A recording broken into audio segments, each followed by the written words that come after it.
Good timing. Oh, perfect timing.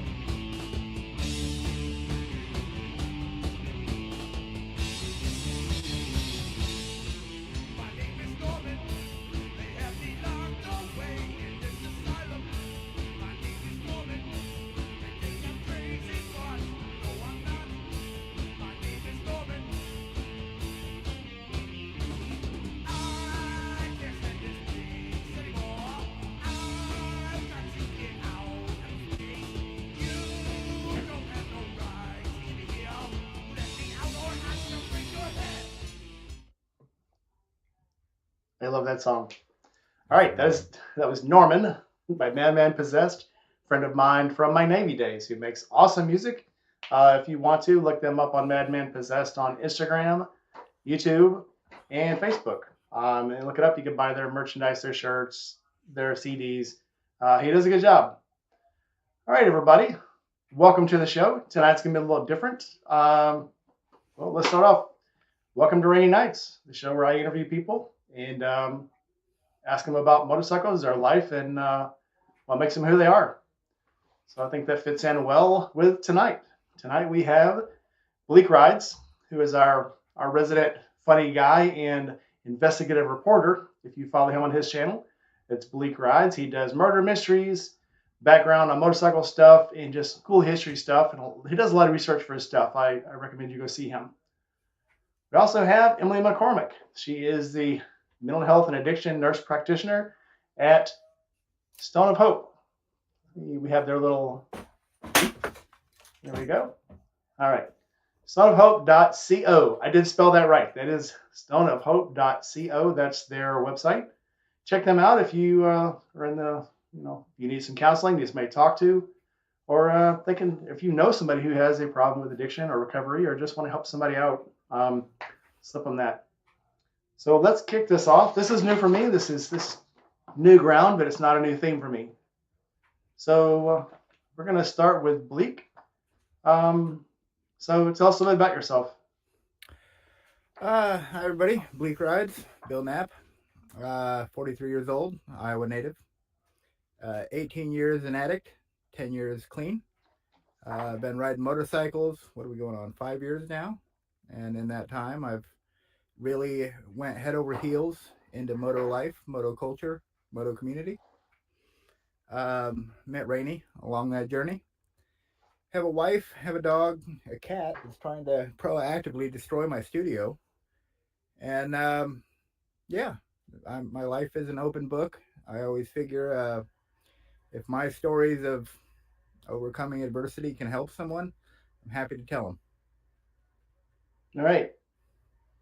And one theme that keeps coming up is people who say motorcycles have helped them and given them something to focus their energy on. In our sphere, especially the motorcycle sphere, I get that comment a lot. I struggled throughout most of my young adult life. I struggled throughout most of my adult life. And that struggle was everything from an anxiety that I was never good enough, relationships with people, even my work ethic became questionable at times. That went hand in hand with the addiction. But the writing does genuinely have some therapeutic something to offer, because I drifted, even after getting clean, I drifted in life for a further 5 years before I happened into writing because a friend of mine suggested it. And that little bit I tasted of writing, it opened a door to me that I didn't know existed, a place where when I'm on that bike, everything goes away. The only thing that matters is what's in front of me. All the mistakes I've made in life, the wreckage that is my life, doesn't matter. And for a brief time, I can genuinely be free. And it's a very, at first it was a very jarring experience. I didn't know I could be that genuinely happy, or that healthily happy.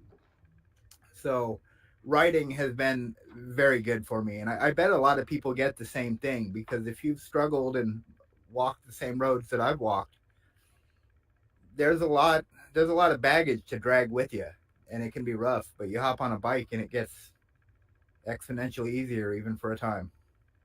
Okay. All right. Let's talk to Emily McCormick. Go ahead and introduce yourself and tell us what you do.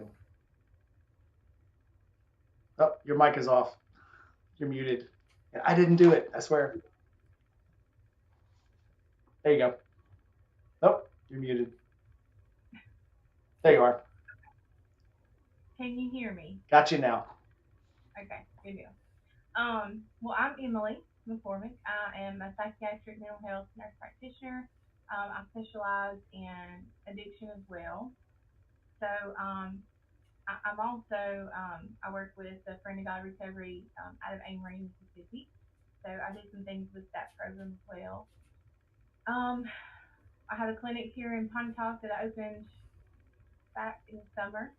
Um, just wanted to be able to kind of do my own thing with my practice, and I really just tired of working for other people, to be honest. But like with everything that I do, kind of because I do a lot of volunteer stuff, and you know, I try to. And you just can't always have do exactly what you want to do. If I have like a ministry, I feel like I have more of a ministry as well with what I do. It's a passion, and so that's kind of limited, when you're working for somebody else, because you're always on their time. And so I've stepped out on faith and opened this clinic, and it's going pretty well so far. It's been pretty stressful, but it's good. Um, Congratulations. Yeah, Thank you. congratulations. And then I also like just recently put out a like a educational book. I just published, and so I have a lot of things happening, but I am excited to be here this evening with y'all. I'm sorry I was late. You were right on time. You missed the warm up. We were singing and dancing. You missed all that. We're showing each I other. caught the end of it. Yeah, we were doing our cats. It was fun. But yeah, so just welcome, chime in. Bleek obviously is our lifestyle expert. He's lived it, and you are our clinical expert. You actually help people through this. So chime in whenever. I'm going to go through these questions with Bleek, and whatever you think you can add to our discussion, just jump right in. Let's say hello to everybody that's here. Obviously, so Julie Smith jumped in earlier and had to go to work, but she says, um, Bleek, I am so effing proud of you. And we all are.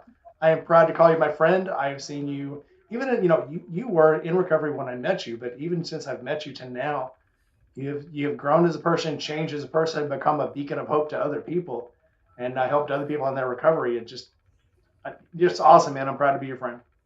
Thank you. So It's feeling mutual.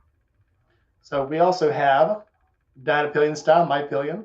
We got Casey Robinson. Hey Casey, GMR Rides, who is my moderator tonight. So anybody gets out of control, GMR, I'm going to stick GMR on you. And Journey of Jerry. So welcome everybody, and let's make this a cool show. If you guys got any questions, just drop them in the comments in the chat. And so let's roll. So first question for you. Can you describe the moment or experience when you first realized that you were addicted? And this is Oh, for you. I know these are meth related questions, but for anybody out there, this is for you guys to think about too. So Bleek, what there was emotions? there was many there was many along the way where, you know I I don't consider myself a stupid person. I just make a lot of stupid choices. Um, and there were many a moment along the way. 18 years is a long time to keep doing the same dance. And there were plenty of times, plenty of nights, plenty of lonely nights where I had just myself to sit and think about, how did I end up here? And could easily retrace the timeline of my mistakes. Um, was that enough to give me the strength to make better choices? Not exactly. Did it? Did each one of those steps along the way help in the end? I think so. Because for me, the big one was my teeth. When I began losing teeth, like they just developed the consistency of graham cracker, and I began spitting them out. Uh, you really recognize you got a problem. Doesn't mean you change it. You can want to, you can hope to, but if you don't make different choices, inexorably you find yourself standing in the same place. Um, so yeah, I would say there was actually many times along that long time frame where I realized things were out of control.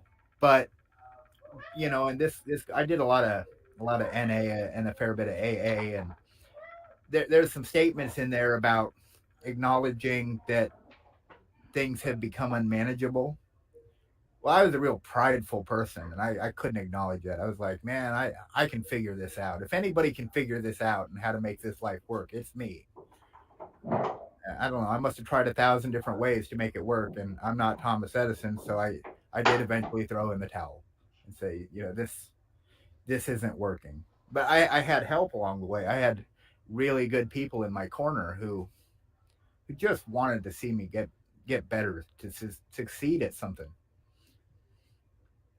All right. So, what was the breaking point? Was specific event or moment that led you to decide to get clean? What pushed you to take that first step towards recovery? Well, I mentioned loss of teeth, but I had a dog who had been my friend through sort of the tail end of my addiction, and I had really grown a lot of love, a lot of care for this animal, and I felt like for all the mistakes I've made in my life, if I could just make this animal's life better, then maybe I'll have achieved something of merit or of worth. And I'd gotten about 6 months clean, and had really been trying, and had also still been struggling because it was itching in the back of my mind. I wanted to use. Um, Dog got out of the yard. Dog got ran over. I watched it get run over.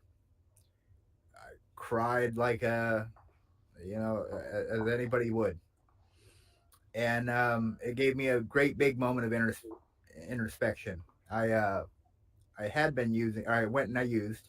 I did for about 2 days, and nothing was any better.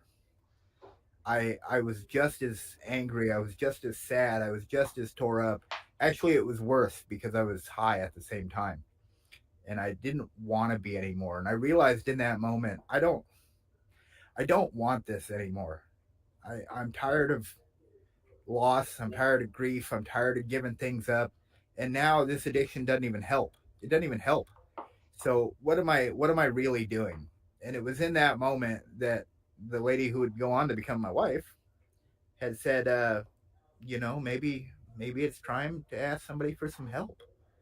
Um, I know you're not getting it from me. I'll do whatever I can do to help you, but I think we need to get someone more involved in this. And we did, and that actually started the road to my recovery. What an awesome woman she is. For those of you that don't know, here about 5 months ago, I got to sleep in Bleek's basement with his cat and spend a few days with him, and it was an awesome time. So I got to meet his wife for the first time, and she was absolutely awesome. But yeah, it's I guess a so you can chime in, Emily. How important is it to have a good social or a network to help you?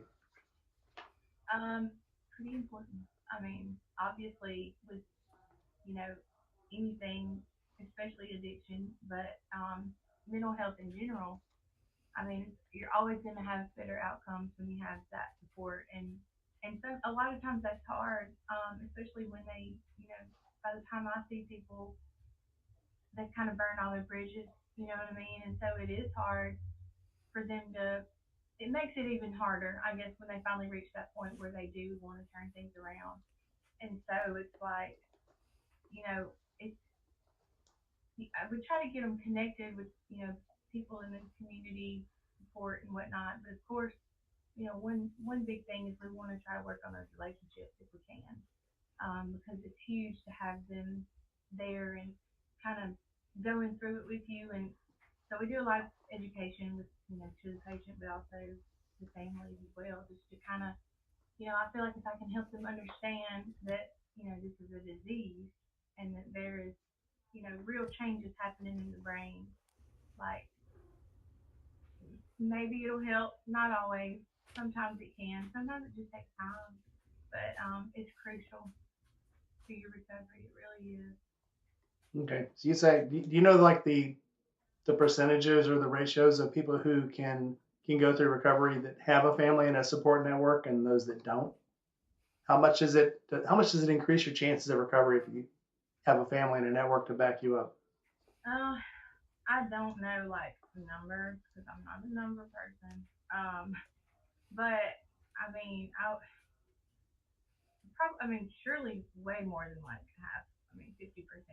Like I would say even more than that. Because I mean, it's just like anything else. You just can't go through stuff alone. And those your family, which and that I'll add this too. Sometimes family can make things worse as well. So if you're growing up using with your family, you may not be able to have them as support for you to get clean. It may be complete opposite. You may have to walk away to be able, to stay sober and get away from that environment or those people. It it can be family too, you know. So that makes it difficult as well. So it's just, getting kind of a good assessment and seeing what kind of support they do have and then building from there. And, you know, I just sometimes I feel like if you just have one person on your side, because a lot of times I have people come and they don't have anybody. Everybody is turning them away. They can't go back to their family because like the things that I'm just saying. And I hear that often. People that start using drugs a lot of times start with their parents at young ages. Like I see that a lot, and I mean it makes it for sure much more difficult. Um, but I don't know the percentage. Okay. I'd say it's a fair bit, but it also depends on the environment and what they're coming from as to who they're hanging out with. And we always hear that you'll never get clean, or as we used to say in recovery, if you don't want to fall down, stay out of slippery places. If you keep going back to the places you fell in, you're never going to be able to stand up. And that includes family, that includes the house, that includes neighborhoods, your friends. Sometimes you just need a big change. And so, See, I had met a man along my journey. His name was Garth. So I had Lauren. I had my mom in my life. I'm blessed for that. And I had this man Garth.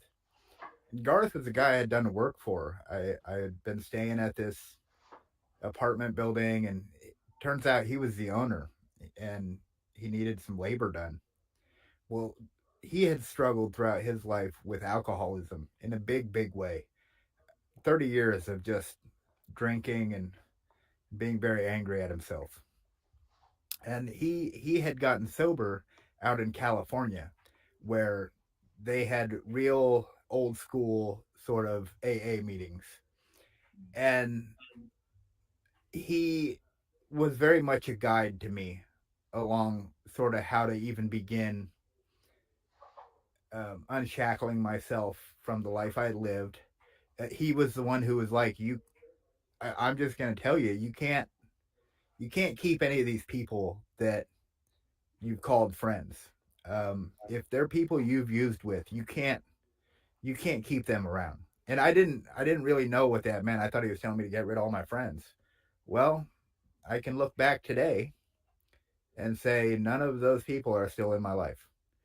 And it's very much, it's like very fresh. It's very new when you first start your journey into recovery, and you do not have the defenses or even the ability to say things like, "No, I don't need to be here. I'm gonna go." You don't have that in your lexicon. It's not in you. It took, or at least for me, it took years to build up that defense, to realize what a bad situation was and be able to walk away. Um, and I'm just again thankful that I had that support structure. I know that, as Emily said, not everybody has that. some people are very much alone on their journey, and that's scary. I mean, my hat off to them, because I know how just how thankful I am for the people who were in my life when I needed people the most. Cool. Got a comment from the audience. Okay, Buck Brown says, "Hello, Buck. As a military veteran, it's especially tough. As for me personally, there's a stigma that follows in my mind that I'm supposed to be tough and continue the mission. Asking for help feels like weakness. And I would say to that, even Marines have to call for air support every once in a while. There are things no matter how tough you are, you can't go alone, and you're not designed to go alone. God didn't make us to run through the world alone. That's why God made Eve for Adam because the world's a tough place. Even for a perfect being that's in the Garden of Eden, you need backup. You need somebody to help you. That's and that's not inclusive to just Bible stories. That's everything. There are points in your life you're going to have to get help. That was hard for me.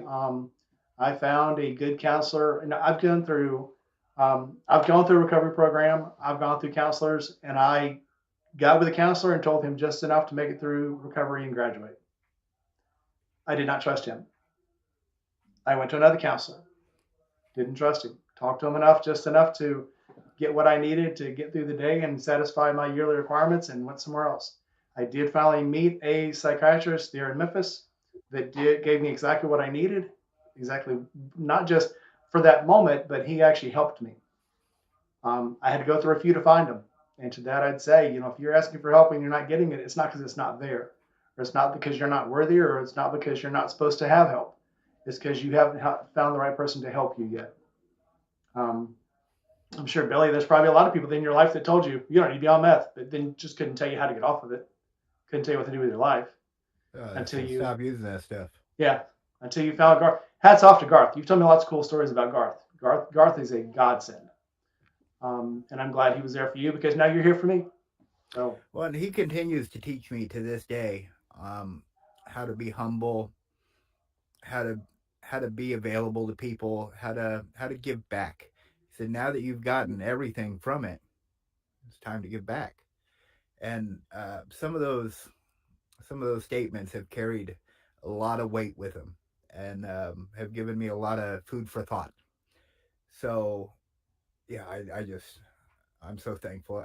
It's one of those people come into your life, I think, sometimes when they're supposed to, and he was very much the guy I was supposed to meet at that time. absolutely, Emily, you want to chime in? Or have we covered the Well, and bases? to add on to that, like, um, you know, I feel like, of course, we all go through hard times, but your experiences that you went through, like, they were not for nothing. I mean, you're able to take that now and turn that around to help other people get out of those situations as well. And so, I just think that's beautiful. Thank you. I'm trying to further the help. Uh, about about this time last year, I haven't done much with it, but I created a charity, and I still need to apply for my tax exemption status, and I still need to meet some people who are involved with charity, so I don't make any easy mistakes. Big one being the IRS. I don't want to get on the wrong side of them. Right. Good God. But I created a charity called New Life Recovery. The goal or mission statement of New Life Recovery is to come up with funding and work with programs, halfway houses, uh, different programs or organizations that are in the Des Moines area in finding funding for housing for people about to come out of a program or about to start their recovery.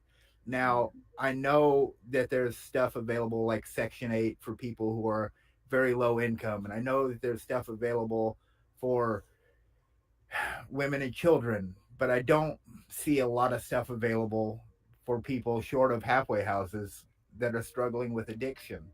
And one of the things I learned was I was with Lauren, and we were, I don't know, I was still struggling quite a bit. I was new to recovery. I was working. I didn't make a lot of money. She didn't make a lot of money.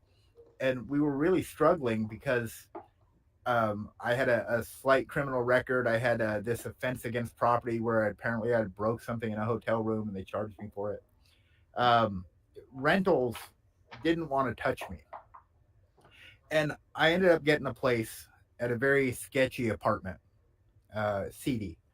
And it was like I was right back, surrounded by all these people, doing drugs, struggling, just sitting in neutral, never happy, a lot of negativity. And I knew within the first month I was we got to get out of here. And it's one of those where you got to kind of ask for help. Well, I had this friend, Garth, who is a landlord. He owns properties. And I kind of went to him, you know, very, very humbly and said, would you rent to me? Can I just rent a place that's not where I'm at? He said, of course, absolutely. Again, I don't know that that door is open to everyone. I wish it was. I would like to help in that because I know what happened after I got into a duplex. Got into a duplex with a very nice neighbor in an okay side of town, and I began to feel something I don't know that I had felt in the previous 18 years, which was pride. It was just gen- genuinely happy. I was happy to come home and be able to shut my door on the world and it be a place I wanted to be. And my neighbor was just this nice old lady, and I began to actually care about the yard. I began to I had a vehicle. I'd never been one to go to the car wash. I began to take my car to the car wash. You know, and to some people this might seem silly. It might seem really silly. But if you've never done that a day in your life, and now for whatever reason you care to, it can feel like a lot. And so I know the importance of good housing, what I'll call good housing. I'm sure I'm not describing it right, but good housing that gives a person a chance to begin to build confidence, to begin to build pride in themselves, and begin to build those shields that will later be lifted when you're in a situation that you need to say no or remove yourself from. You have to build that. It for at least for me, it didn't come the next day. It took years. It took years to not be ready to fly off the handle angry when something didn't go my way. It took like 2 years. And then I began to slowly hold on. Maybe there's a better way to handle this. And my buddy Garth, always with the one liners, cooler heads will prevail, Billy, he'd say. Cooler heads will prevail. And I heard him say that 1,000 times. Cooler heads will prevail. And I just, oh, whatever you're saying. And at some point, it kind of clicked.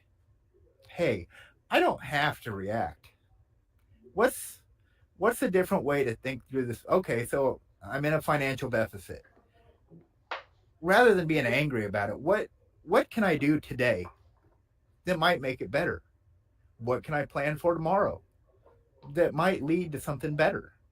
And it was a slow process of learning to think critically, logically, to just think through my problems as opposed to react to them. So this friend that I was telling you about was telling me basically the same thing. She went through, I think, 7 years of addiction. She's been clean now. Hopefully, I'll be able to interview her later. But she was telling me that this time of year, she works labor. She's a laborer.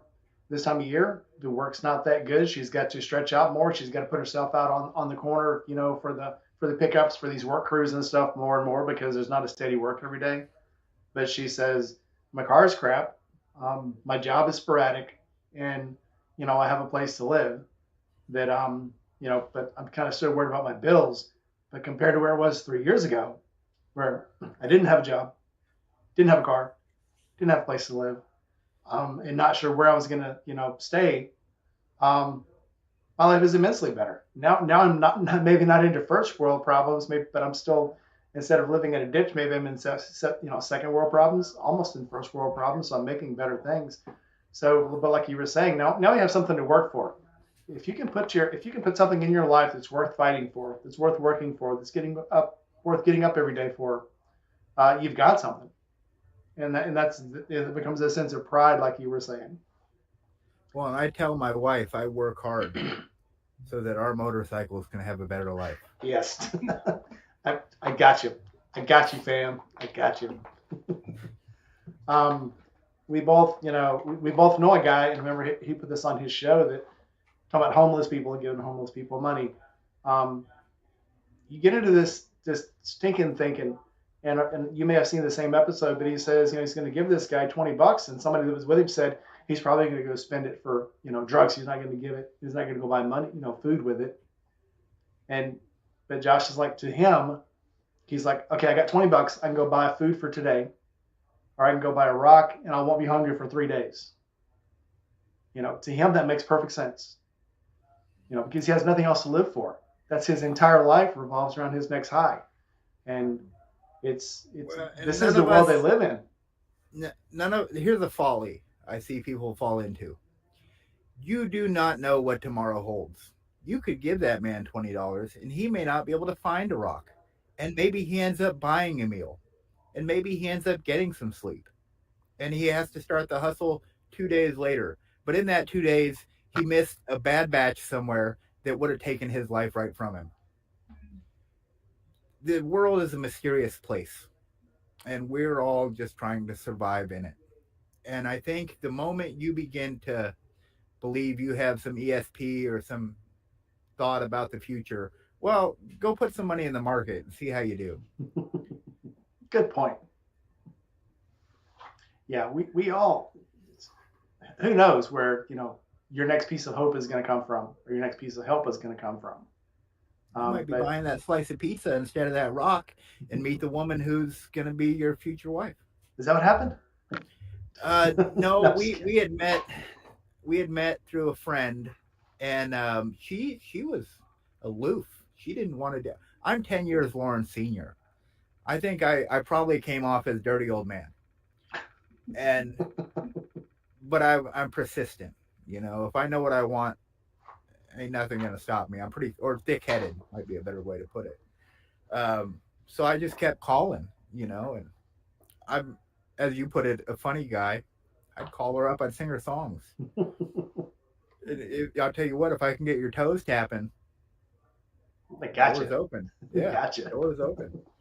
So I wore her down, and I'm sure she might even admit it, but that's what it was. I wore her down, and even though we met, and I was very actively hiding just how much of a absolute drug addict I was. She gave me a chance. And it's a chance that I'm glad I didn't squander, because I am a better person having her compassion in my life. Cool. I got a question from the audience from Journey of Jerry, the captain. What is your thought on functioning addicts? And these are the people that, well, I'm not an addict. I still have a job. I still have a car. I'm not an addict. The world's full of them. Sometimes people haven't hit their bottom yet. It don't mean that they're not. Yeah. You can function most of your life. It's not till it causes a problem that you'll take it. You have the moment, that chance for realization where you stop and say, I might have a problem. You have to get there. I spent 18 years. I wasn't there. I had little steps along the way, but always found a way to not be there. To just stick my head right back in the sand, ignore all the wreckage of my life, and find my next fix. 18 years is a long time to spend every day hustling your way to some more drugs. It was more work doing that than it would have been just to have gotten a job.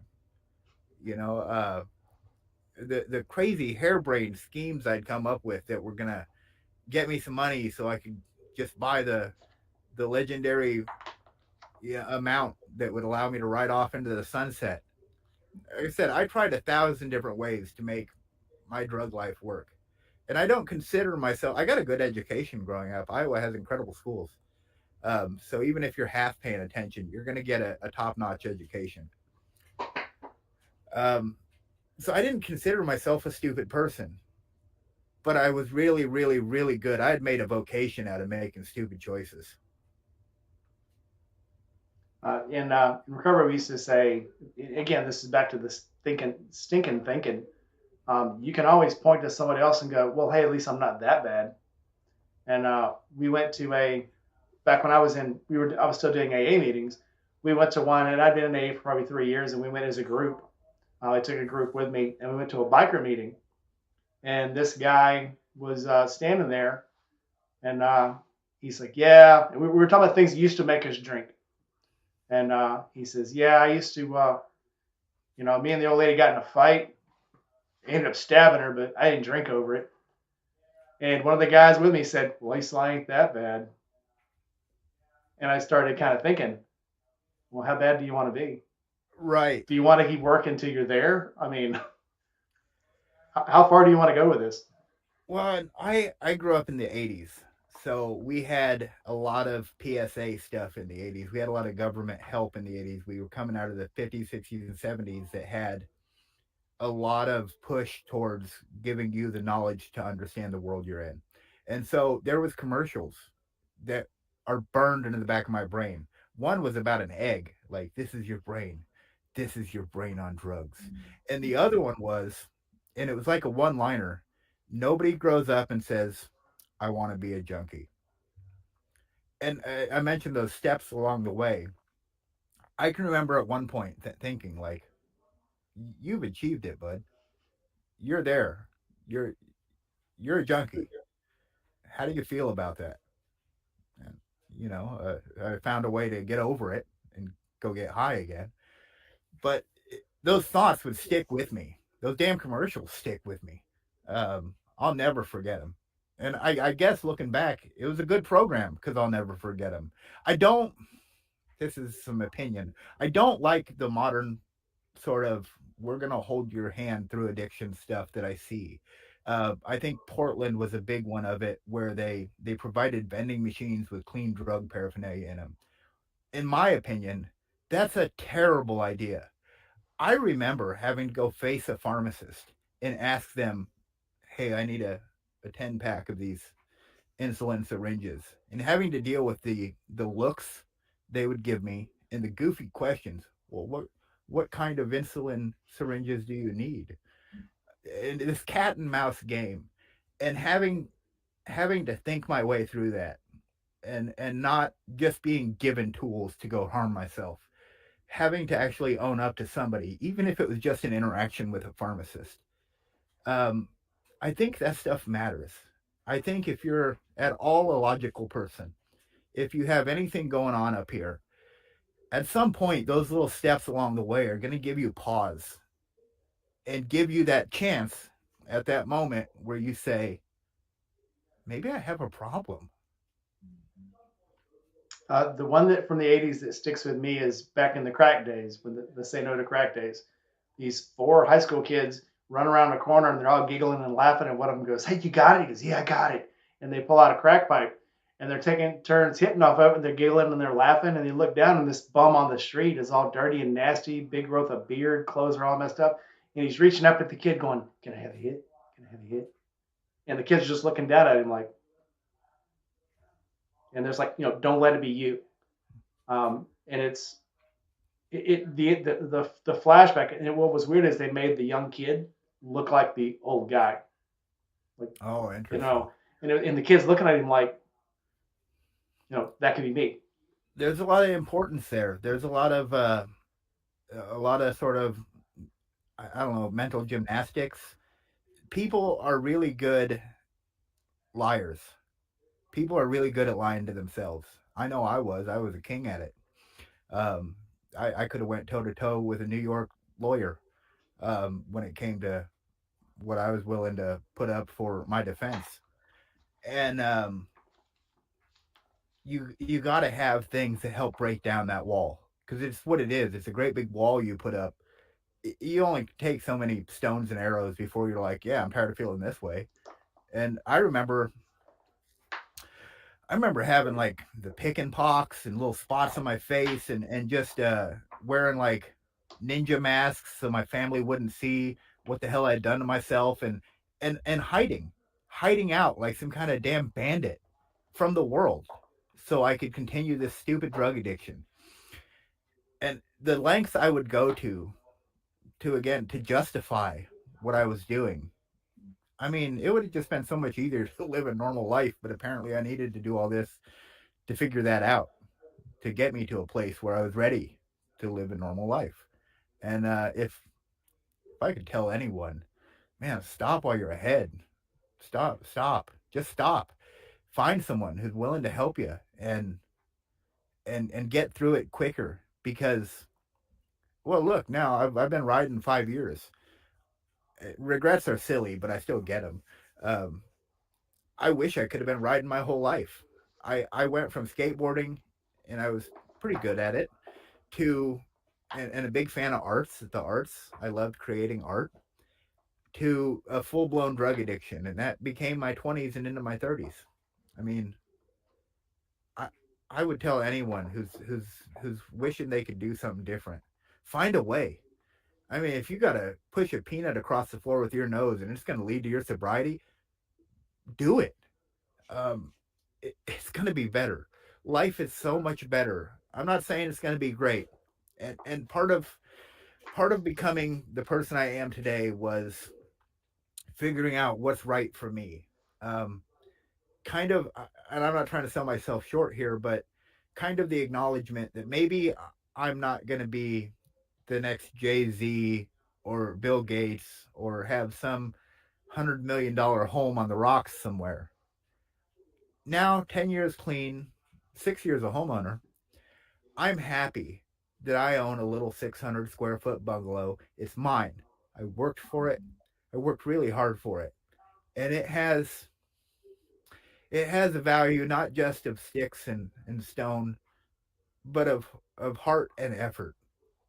And I would urge anyone to find that, because it's going to make you a better person. It's going to make you a better human being.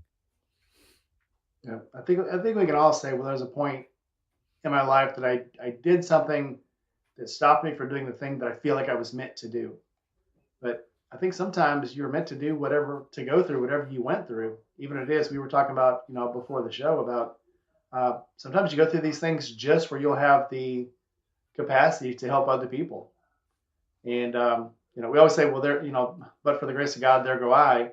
And I think sometimes for the grace of God, I did go there, and I came back because if someone else probably couldn't have survived it, and I did, and now I can take that knowledge and tell somebody else how.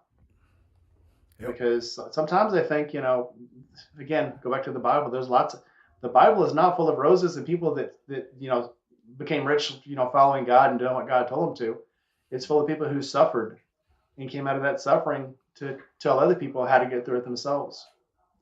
So it's sometimes I think, I'd hate, I wish you were a famous artist and a skater and, and all that. That'd be awesome. But I think you're right where you need to be.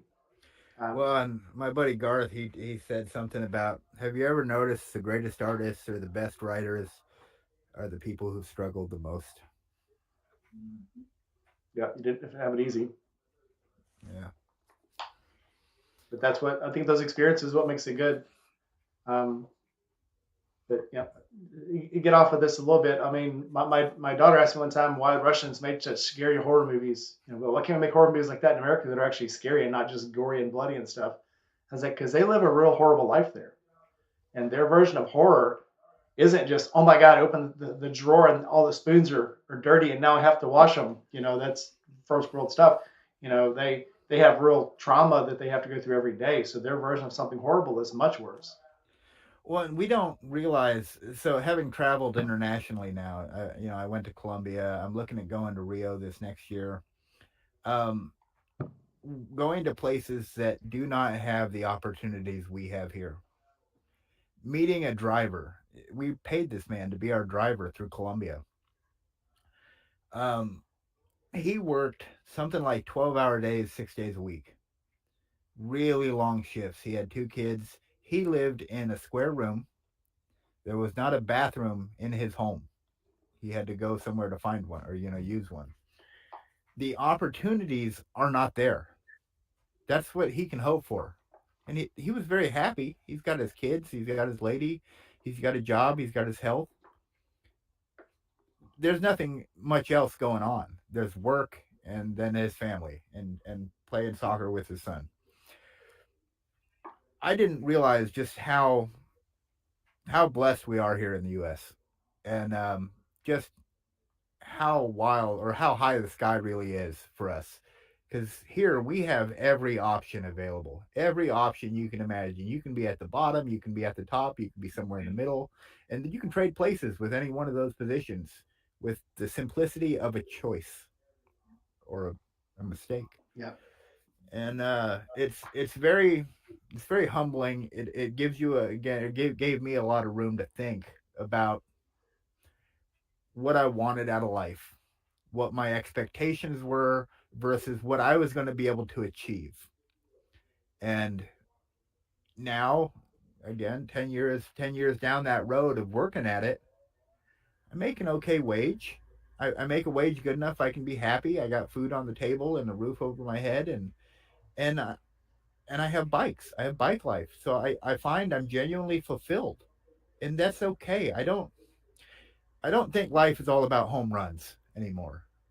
I think sometimes if you can get a play, you can get a base, maybe two. You've done more than maybe the next person. And just be happy about it. Just be happy with the wins because they're not always there. Yeah.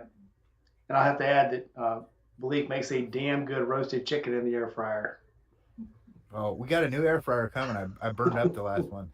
It's 2 years of just constantly. I don't even use the oven anymore. I use the air fryer. I've found more recipes for that air fryer than you probably would have ever guessed. It was damn good chicken. I know that. Oh yeah. Let's get back to the show. So, what was the hardest part of the first few days or weeks after deciding to quit meth? What specific withdrawals or mental battles did you face? Well, I didn't. There's two parts to that answer. So I didn't quit smoking cigarettes till 5 years ago. I was a lifelong cigarette smoker. In my drug usage, I would I would smoke a lot of cigarettes, and I'd have little projects I'd always be working on. In day one or two, once my skin stopped burning and I stopped wanting to rip my eyeballs out, um, I found I had an abundance of time. In fact, the weight of that time began to be crushing. It was like being at the bottom of the sea. I mean, the pressure around me was incredible. Sometimes the silence around me was incredible. I wasn't up in some house chatting a million miles a minute with somebody. I wasn't working on one of my crazy projects or harebrained schemes. I was at that point just existing. I wasn't working. I was living off someone else's grace.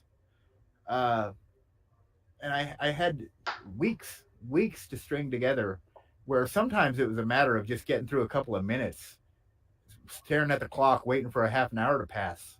Um, it kind of comes back to some of the stuff they'll teach you in some of the treatment programs about living for the day.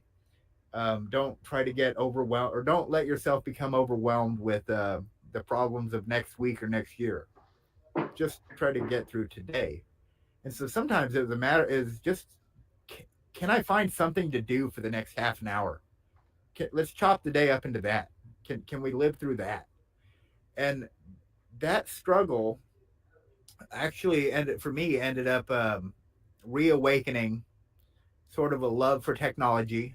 I began getting back into computers and some of the tech side of stuff, and I began reading again. I actually jumped into some real good books, um, and not just educational stuff. I have a real love for adventure.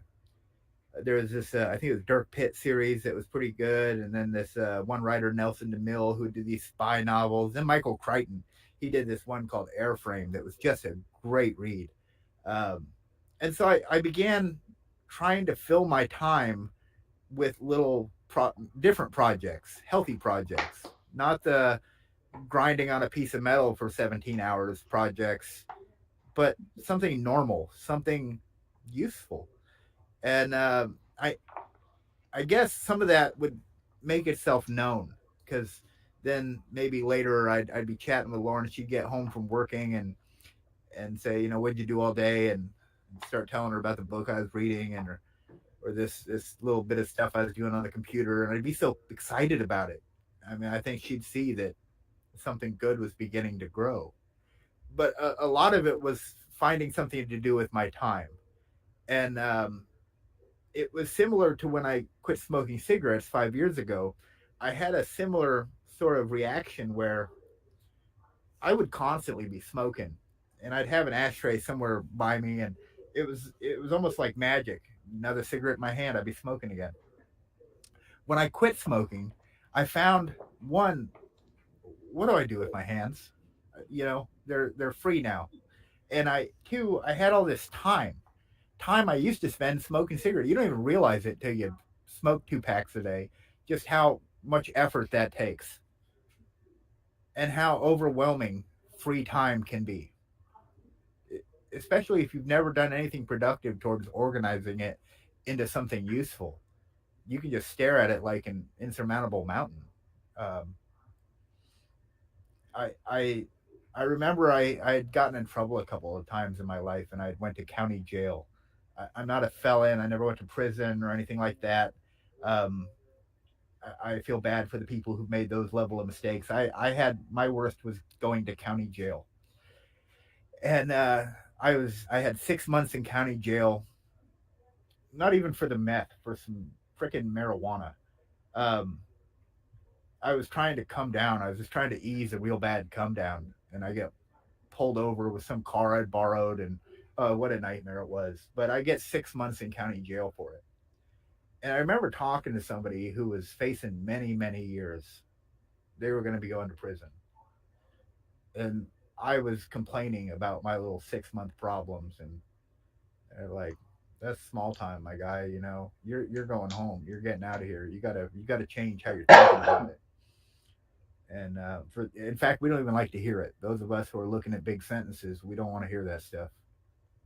And I guess I've been blessed throughout my life to have a brain that would allow me to think through things. Somebody said something to me, I had the ability to sit and linger on it or chew on it for a while and figure out what it meant to me. And that stuff really helped. So there was certain points throughout my life where I received some kind of training for the immensity of time that I was going to have after my addiction ended. Because I remember when I was in it, there was no thought of it ending. This was my life now. That's what I did. That's what life was. And then when it ended and I was able to put it all behind me, well, there's still years and years of problems to work through. I remember one day I got a call from a bill collector that said, "We're suing you. You owe this bank $700 for some account you had." I'm like, "I had an account? You guys gave me an account? Oh, that's on you." That's your What, fault. yeah, what do you mean you're suing me? They said, "We're going to get a judgment against you." I'm like, "Man, I barely make any money. You don't want a judgment against me." They said, "We want something." I had to figure that out. But again, this goes back to how you structure your recovery. You can't just sit idly by. You need to put yourself into something to start refilling. It's sort of refilling you. You're giving back, but you're being refilled at the same time. Where positivity grows, it's going to give you chances to be better, to have a better life if you embrace it. And I had a lot of time. I had a lot of time to begin organizing what my recovery was going to look like, and how I could begin to help. I knew I needed to get a job, so I got one, and I'm chipping in money to me and Lauren's life. And I'm coming home and I'm messing around on the computer, and you get into a routine, just like chasing drugs every day was a routine. I had to get into a normal life living and figuring out that routine. And there's not a good manual for how to do that. After 18 years of not living a normal life, it was very scary. I didn't know what it meant or what it looked like or what people who don't use constantly do with themselves. And I'd have to ask questions. But again, I was very active in NA and AA. Really, AA. I struggled a lot with NA because I'd meet a lot of people who seemed to really glorify their previous addiction, and I'm like, mine was bad, man. I burned a lot of bridges. I lost teeth. I went to jail. I mean, I had a, in my opinion, a rough go of it, self-imposed, but a rough go of it nonetheless.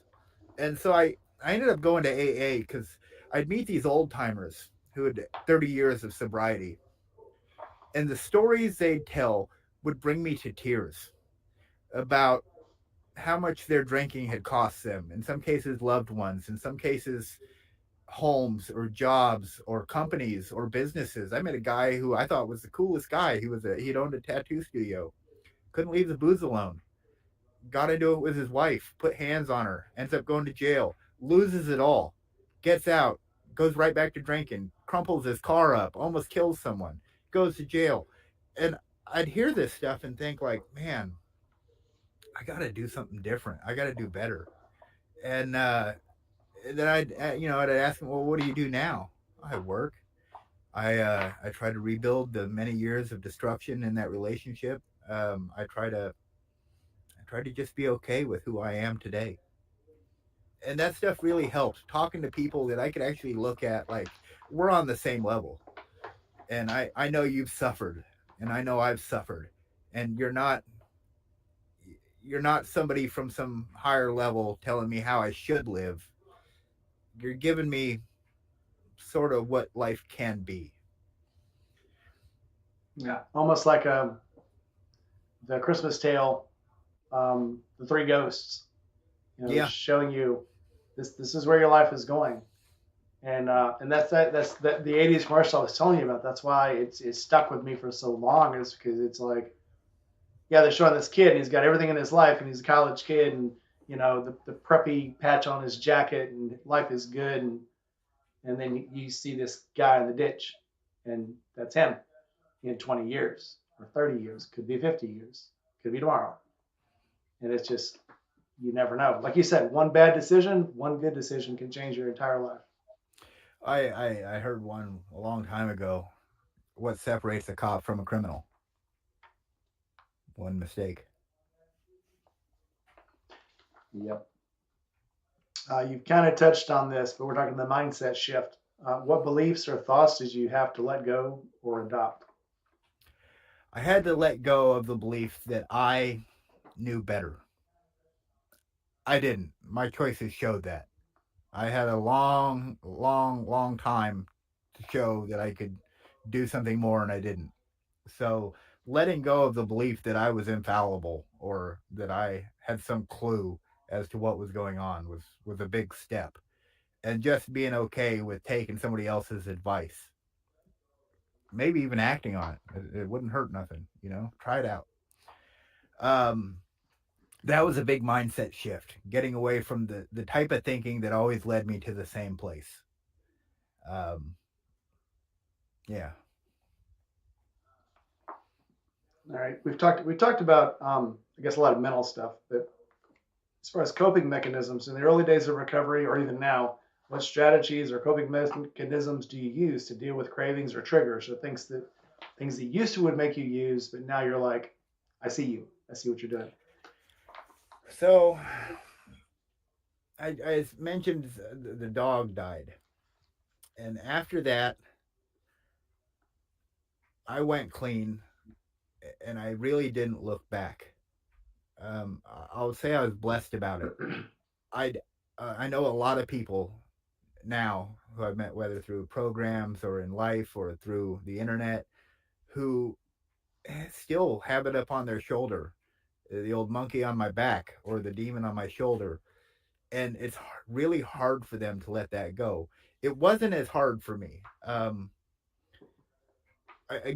had Lauren, I had Garth, I had my mom in my life, I had people who mattered to me, and I knew that life could be different. I knew that. I knew it could be different. I didn't start my life as an addict. I started as Bill, the skater kid from down the block or something. I don't know. It wasn't Bill the addict. So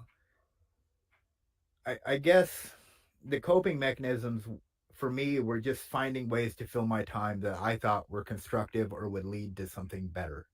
And I spend a great, great, great deal of time, even today, a lot of time on the bike, just thinking shit up, just sitting around thinking shit up.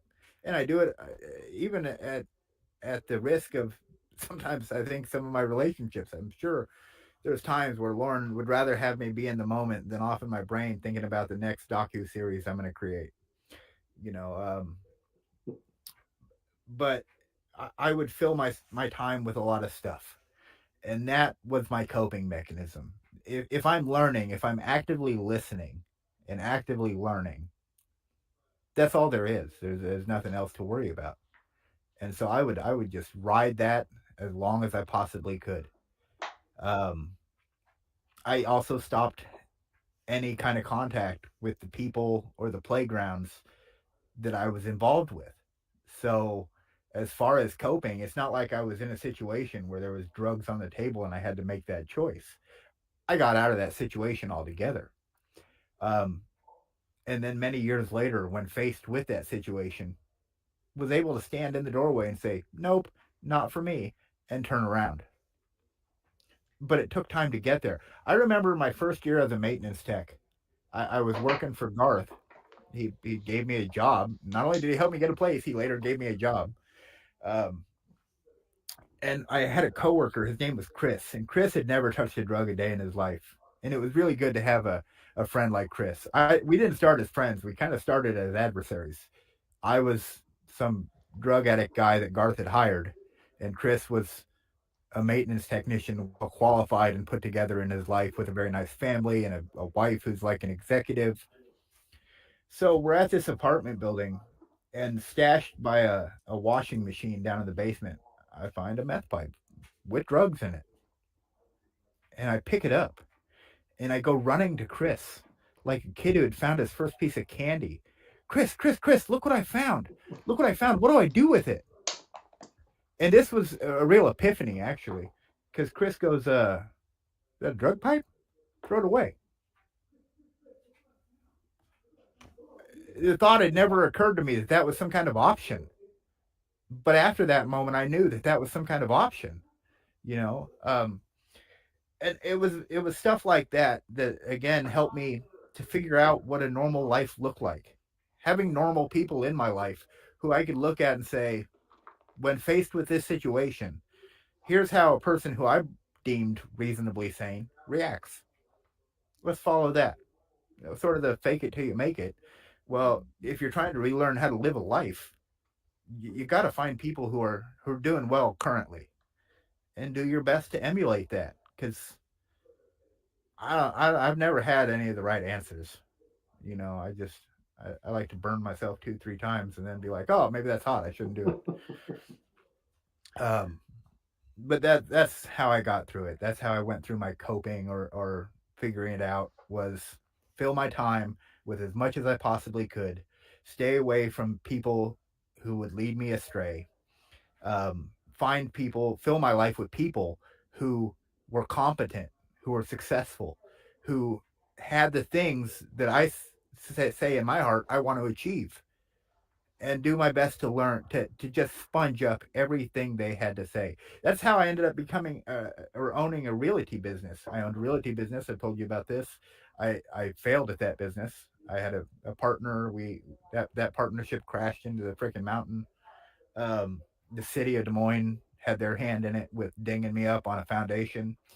Um, Mhm. you meet people in your life, and if you have shared values, if you have shared experiences, if you have shared goals, you might be able to put something together. And it's crazy that after the life I led for a year, for 1 year, I owned a mildly successful for-profit rental business. And you know, things didn't work out and sold it, and I learned several ways how to not operate a business. It's part of why I have the fear of something in me when it comes to operating this charity. I I I need to, like I said, file for my 501c status. And then once I do, I think the door is pretty much wide open to accepting donations and then reaching out to some organizations. But you have to be incredibly fastidious. There's a fiduciary responsibility that you take on at the moment you set together the articles of incorporation of any organization. You may not think you have any policies you have to follow, but you do. There's already books on or laws on the book. In Iowa, there's the Iowa Administrative Code that lays out how you have to operate. Now, I've had to read this, and I'm not a lawyer. I guess my brain doesn't work in legalese. So I've had to reread it half a dozen times and still don't necessarily know where my feet are. And so I take great patience in my next steps so that I don't have a repeat of the failed business. Yeah. Emily, you're sitting quietly. If you're going to talk, you got to jump in. Me and him are like this, just tap tap. So Emily, what is your what would you tell someone as far as you have your business pretty much deals with guys who are in recovery or trying to stay in recovery, or do you have guys who are not in recovery yet? Well, it's a bit. I see a little bit of all of it. I guess just because of the different areas that I kind of work in.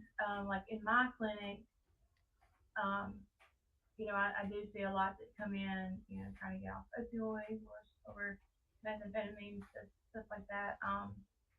With the Friend of God program, those ladies are that's a year long program. It's all women, so um, I mean they come into that program and they are kind of you know cut off from everything else, and that's what you need sometimes is just to not be influenced by external factors, and so those are not using. And so we're just trying to help them stay in recovery and grow stronger in it so that they can, be successful with it. But as far as my my business, my clinic, I see a little bit of, coming in, needing to get off of it, coming in, trying to maintain it. And then, I've been seeing, I have some that I've been seeing for years who have been, sober and have done really, really well in recovery. So it's a bit of a mixture there. So, what kind of advice do you give them as far as how to deal with triggers, how to deal with cravings, how to deal with not returning to the life they were in? Mm. Well, obviously changing your environment is huge. It's it's really case by case. I mean, everybody kind of has their own story and their own history, and so I kind of go into what I know, what their triggers are, and let's work on. Okay, so how can we avoid those?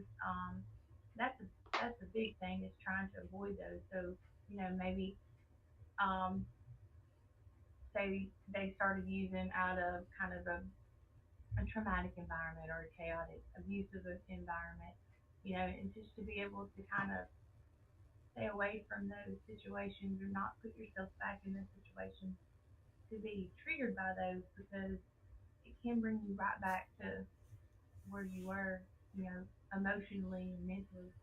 So I guess that's the biggest thing is just kind of, changing that environment and helping them to figure out ways to step in when their mind because I'll tell you something, our brain is like it's amazing. Like it's so powerful. Um and that's why like it's so hard to overcome these addictions because you're literally fighting against your own brain. Because there's all these chemical changes that happen. And so, I mean, whenever you're talking about, I think a lot of times educating them and kind of teaching them about how those changes have happened and how that, the longer you're away from it, that brain will start to heal. You can get back to where to that normal functioning brain.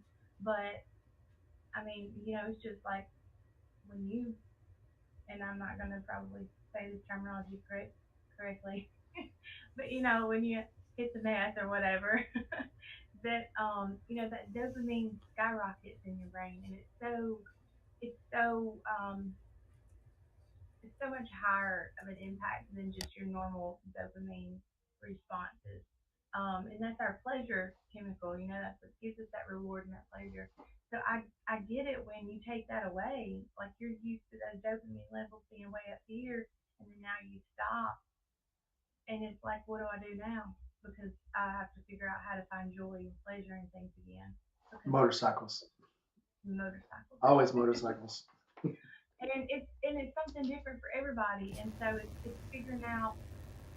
what your purpose is, because your purpose for so long has been finding your next high to survive. And now you're not trying to survive anymore. You're trying to thrive. And so finding what makes you happy and what brings you joy, um, and whatever that may be, and that's different for everybody. But it really takes, finding your purpose. What are you doing here now? Because it's so easy to almost, it's just not, it's so hard to find that after you're not using, because those chemicals are so off balance now. And so you're really working against your own brain, in that way. And so I just have huge respect for people who can overcome it, because it's very difficult. Just from what I know, as far as I've never experienced it, so I don't have that knowledge, but just knowing that the changes that happen in our brain and what that executive functioning does, and that's affected by those dopamine levels. And I mean, it just takes, priorities change. I mean, you don't function like the normal human anymore, and turning that back around it takes some work for sure. All right, that's why I'm so proud of Bleek. I've Well, seen I've seen people that failed. I've seen people that wouldn't get out of the slippery place. Um, I would say thank you to Emily for all that she does. She's a lighthouse to people who are probably fixing to crash on the rocks. And sometimes, I mean, you miss 100% of the shots you don't take, is the old saying. And just taking the time to try to be a place of hope, or to offer someone a different way of thinking. It may not stick, but it just may. Yeah. And for those of us who've lived through this disease, who are standing or sitting or however we end up on the other side, I can look back on all the people I interacted with who were there in a helpful fashion and say thank you for all that you do.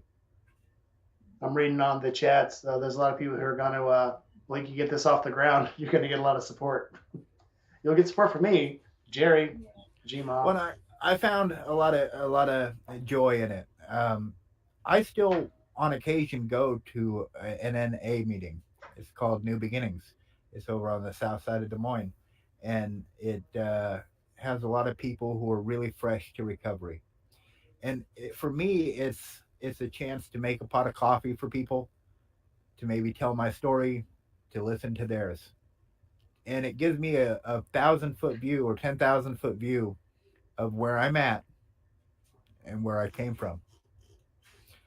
And one of the things I always hope is, and I do this in my content when I create my addiction recovery videos, usually about once a year I do one, is I always hope somebody sees me and thinks, man, if that guy can do it, I can too. I want what he has. I want a motorcycle. I want a nice lady in my life, or a fella, or whatever you're into. I want Cats. something better. I want something better for my life. And if he has it, I can do it. I can do this. And that's all you have to be able to say to yourself. I can do it. I can do this. And give yourself the slack to make mistakes along the way, because we're not perfect beings. You're gonna make mistakes. Some of them are like getting a shovel to the face, and others, you know, are a simple mistake. Um, but it's getting to that place where you know that you can do it. You have to get there. You didn't become a full blown addict overnight. I mean, usually these things take time, and it takes a lot of time to figure your way back out of it. Um, yeah, yeah. Okay. Well, and like, well, I lost my thought. Um, Maybe it'll come back to me. Sit on it. We'll come back to you. All right, You Bleak. go sit. We were talking earlier about getting out of environments. Mhm. How do you remove friends from your life that you have identified as a threat to your sobriety? Well, the figuring out which ones was easy. They were still using. They would call people who I thought were maybe doing better, people who would put on the face of living clean, would then call and say, "Hey, you know where I can find anything?" I think, "Uh, I thought we were past that." Yeah, well, you got to go too. And it didn't always feel good. Some of these people I'd had some real adventures with, but I knew, sort of in my heart of hearts, as they say, that to keep that person in my life put my sobriety at jeopardy, and I didn't want it to be. I was so tired of living the life I had lived. It was so burned up to me, and a lot of that catalyst. It's I'll repeat it 100 times. I gave a lot of my teeth to my addiction, and when you look in the mirror and you don't see yourself the same way, that stuff stings. It stings. It hurts, and it kind of makes you numb. It makes you numb to some of the feelings that would have came with just cutting somebody right out of your life surgically. Nope, you're blocked. Removed you from Facebook. You come to my door. I ain't got nothing for you. I can't help you. That's not what I'm into. There was a lot of that, a lot of that, because although I get very nervous in large groups or around a lot of people, I can be pretty charismatic, um, and I enjoy interacting with individuals. I enjoy interacting with people. I love nothing more than learning about somebody's hopes and dreams in life. There's a story there, and as a person who fancies himself something of a storyteller, it'd be pretty awful of me to not be interested. So I'm really good at making friends, uh, or at least in in namesake making friends. Upon closer analysis of the meat and potatoes of that friendship, it can also be fairly easy to identify who's there for something and who's there for you. And I didn't want a bunch of people who were going to act like anchors around my neck while I'm trying to do something different. I'm finally doing something different. I don't want to go back down. And if you're going to drag me back down, if there's any potential of that, you got to go. And so, in some regards, it was simple. It was a simple one plus one is two, nothing else. No emotion about it, none of the history, none of the none of those familial bonds, none of that mattered. One plus one is two. You're going to lead me astray. We can't do it. And I wasn't always that strong. There were times where Lauren's like, "You're talking to who? Uh, was Are they still using? I don't think so. You don't think so, or you know? Oh, good point. Good point. Good point. I don't know, so maybe I shouldn't. I shouldn't even put myself in that situation. Yeah, that sounds like a good plan. Let's go with that plan. And so that support structure, having people who are the actual sound of reason, who actually give a crap about how you do at the end of the day, who don't have the ulterior motives. I knew 1,000 people who were all ulterior motive people, what I now call fair weather friends. And while I had it going on, or while I had something to give, or while I was willing to go get, um, were happy to be part of my life. But the moment that dynamic changed, weren't even there to cast out. You know, remove themselves from the roster. So there was a lot of that, and and it has to be done. You have to do it as an addict. You have to do a fierce moral inventory, and that includes your friendships, your relationships. As Emily said, if you've got a family member who you've used with throughout your life, and you've got a family function coming up, the adult the adult person is going to say, you know what, I think I need to sit this one out. It's folly to think you have, I don't know, a shield against everything. You don't. And one of the ways I operate my life now is very much with series of safeguards, where I don't put myself in those situations. I don't put myself in rooms with sketchy people. I don't go to places that I think might have people actively using. I just don't go there. I don't do it. And if I see something like that just out and about in my organic life, I remove myself from the situation because I don't even want to give it a breath. I don't want to give, what is it, smoke into fire.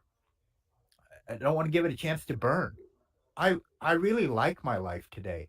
I'm very happy with it. I feel deeply content finally.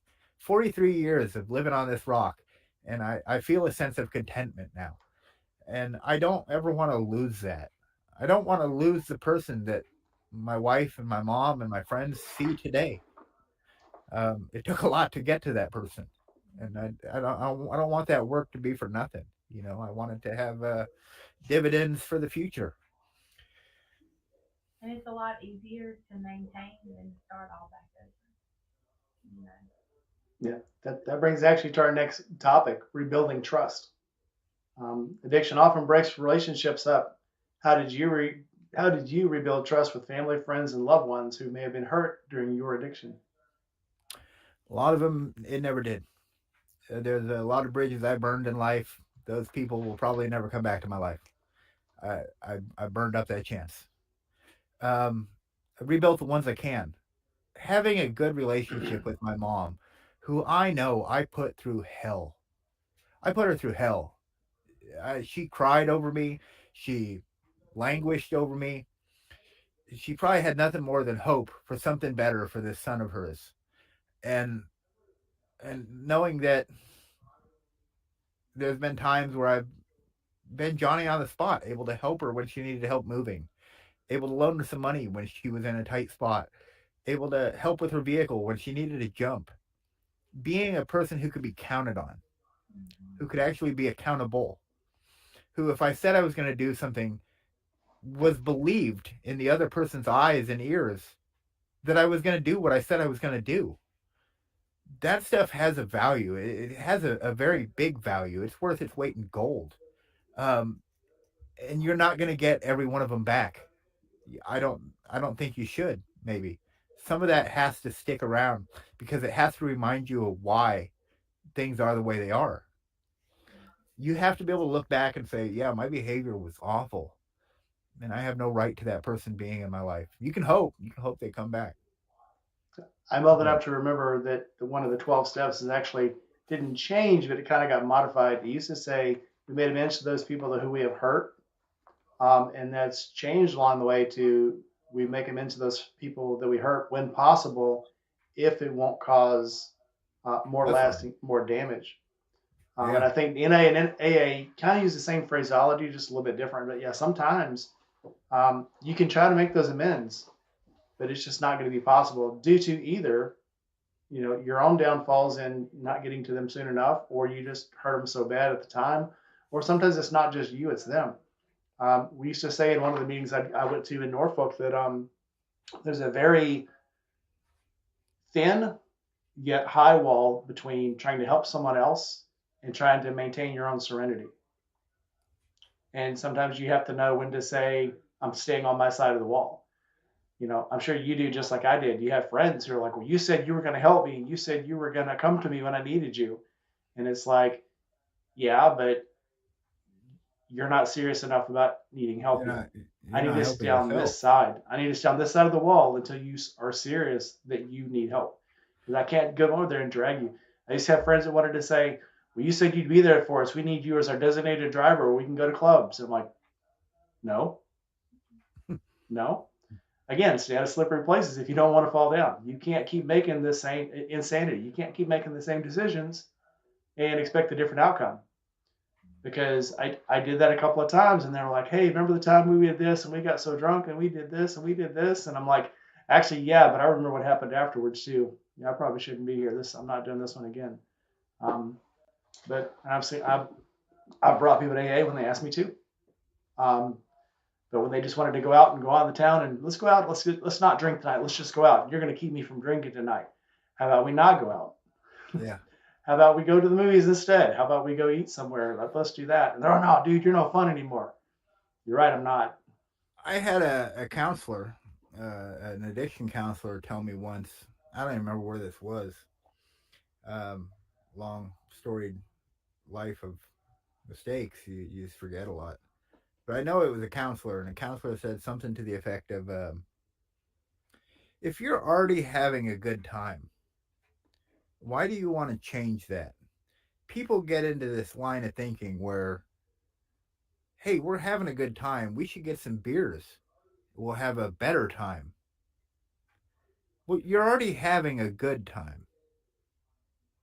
Just be happy with that. Why do you got to go out and alter it? Why do you got to add something else in? You're already having a good time. Have the good time.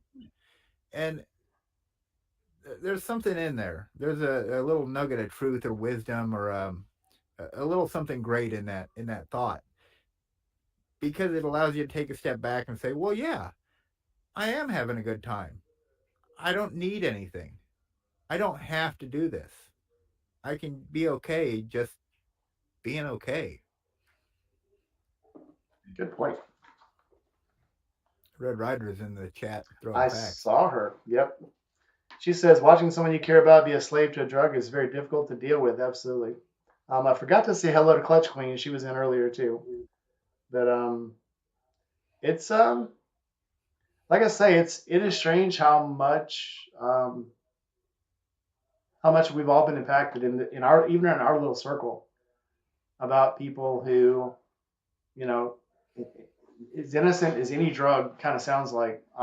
They've just been impacted and they've changed and they disappear and then they come back and they disappear and they've got their own silent stories, but you slowly start to realize, the trauma they're going through, and not just for drugs, but I'd say anybody, if anybody needs to reach out, if you need help. Jerry said earlier it's hard to reach out. Buck said it's hard to reach out. Reach out. Reach out. Um, reach out for you. But if you start sliding off the cliff, reach out before you fall off the cliff.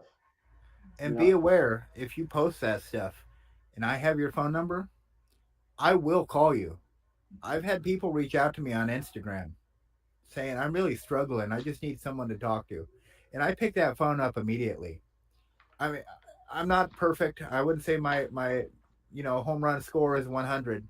But usually, if someone reaches out and says, hey, I just need someone to listen to me, man, can you do that? I will do that. I will be happy to do it. And if anything, offer you something positive. I want to hear everything you have to say and see if there's something positive I can pull from all of it that maybe I can turn around and give you to hold on to. I get it. The waters can be real choppy, and a life preserver can mean a lot. And that life preserver can come in the form of somebody just taking the time to hear what you have to say. To just be heard, because there's a lot in the world. There's a lot of stuff that stops you from being heard. A lot of your own uh, self-defeating thoughts. And I think you said it very well. We all need people. We're not designed per se to be solo individuals to walk the earth alone. I think community exists for a very good reason, because people like the company of others. We thrive in it. We grow from it. We become better versions of ourselves by interacting with each other, by being there for each other through the slings and the arrows, through the goods and the downs, the highs and the lows. The more time you spend actually trying to help people work through their problems or even trying to understand the problems they're facing, the more capable you become in your own life and in organizing your own messes. well put. Yeah. It's almost like I used to, as an instructor, when you talk about things, the more you talk about something, the more you get familiar with it yourself. And before you know it, if you learned it once and did it once and don't come back for 6 months and try to do it again, you've got to kind of reteach yourself. If you're teaching it every day and you're talking about it every day, it becomes second nature to you. And you become familiar with it inside your own head more than just, now I know it by the book, now I know it in my head, now I know the function of it, now I know every in and out of it. And working those steps and being a sponsor, that's why NANAA, pushes people to be sponsors, because it makes you not only deal with your own sobriety and your own serenity, but look at other people's and realize how you used to be and how what you used to go through, and see those things all over again to keep it fresh in your mind. Because if you can see keeps it fresh in your mind, you'll never forget it. Well, I think you really touched on something with when you were talking to a therapist and you didn't trust them, and you went to another one and you didn't trust that one. You got to keep looking for what's going to lead you to that golden path. For me, I got a lot out of NA and AA, but NA and AA actually has kind of a low threshold um, for wins, or I forget what the numbers are, but they're not overwhelming. In fact, the more modern treatment programs tend to do a better job with keeping people from returning than the old school communal sort of structure of NA and AA. And that's just the statistics of it. But it doesn't mean it's not a great program. It was incredible for me. It was life changing for me. Um, but you got to find the treatment that's going to best help you to achieve your best outcome. And that might be with a counselor, that might be with a specialist, that might be with, if you're very religious, a person of the clergy. But you need to very fiercely keep trying. You can't just go talk to someone and it didn't really stick and you go back to doing the same. I mean, you're in addiction and recovery, you decide your own level of involvement. Yeah, you got to feel You your own decide that. fire. Absolutely.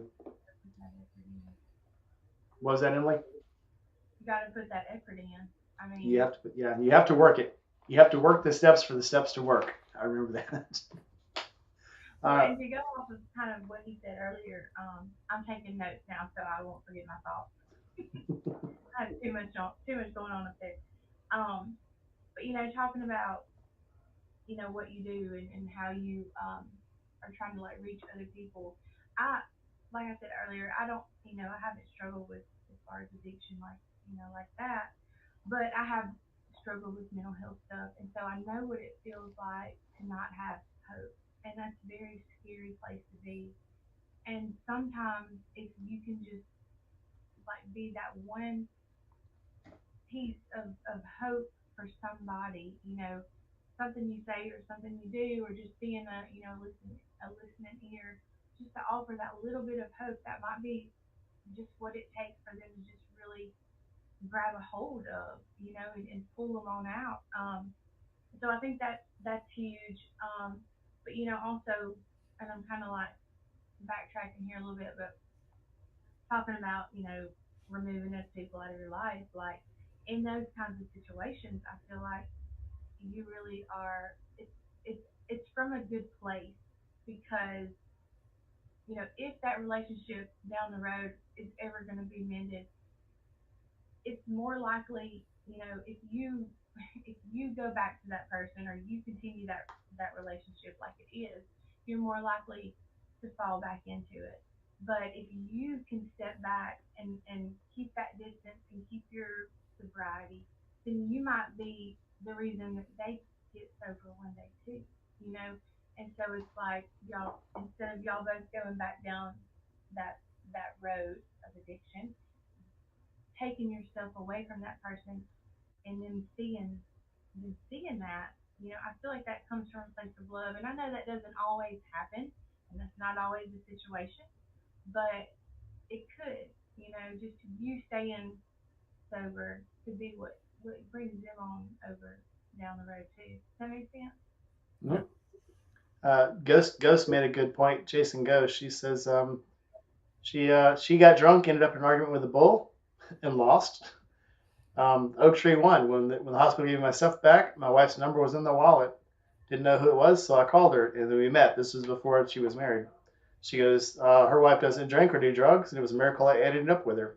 If I had gotten with someone who partied and got high, I would have died probably like my father. There was guidance leading me from somewhere. That's Um, wonderful. and that sometimes is, like you said, getting with Lauren. I mean, if you would have ended up with somebody else, would you have ever got sober, stayed sober? I mean, There's parts of that. I could tell you some stories. I don't know how long we got here, but yeah, as long as you want. there's parts to me and Lauren's relationship where I was not a healthy person. I was not a good person. When I was coming out of the throes of my addiction, I was a monster. I've got one tattooed on my wrist. I won't forget what I was. Not anytime soon. I had really dove. This is Lauren's my second wife. I had a first wife. It was my understanding that my first wife very much liked cheating on me, and I began cheating on her with drugs. Every time I thought she was out fooling around, I would go right up the road to my buddy's house and start doing drugs. And I might string together a week where I'd dry myself out. She had a couple of kids. I looked at them like they were my own while we were together, and always tried to do my best, but was a terrible person. And I just seemed to cause, in my opinion, misery and pain wherever I went. So I was not a good person. No matter how good I tried to be, it always failed. And a lot of mental health, a lot of damage got created in that relationship. When I came out of that, it was actually the only time I really left Iowa. I left Iowa for 1 year. I moved up to Minnesota because there wasn't a street corner I couldn't walk in this town that wouldn't give me some memory of the first wife, and I'd be bawling my eyes out and wanting to go just climb under a rock or do one. It was bad. It was That was the recipe for my numbing my way through the tragedy, the tragic outcomes of 8 years of trying to be with someone and it not working out. So I spent a year up in Minnesota. That's where I actually got the dog. I met this. My brother had three dogs, and one of them one of them had a real bad problem with having accidents in the house, and I made it my chore to do something about it. I gave myself a little challenge, um, and every day I'd walk the dog two, three, four times a day. And I'd gotten a little job while I was in Minnesota. I was working at a pizza parlor as a dishwasher.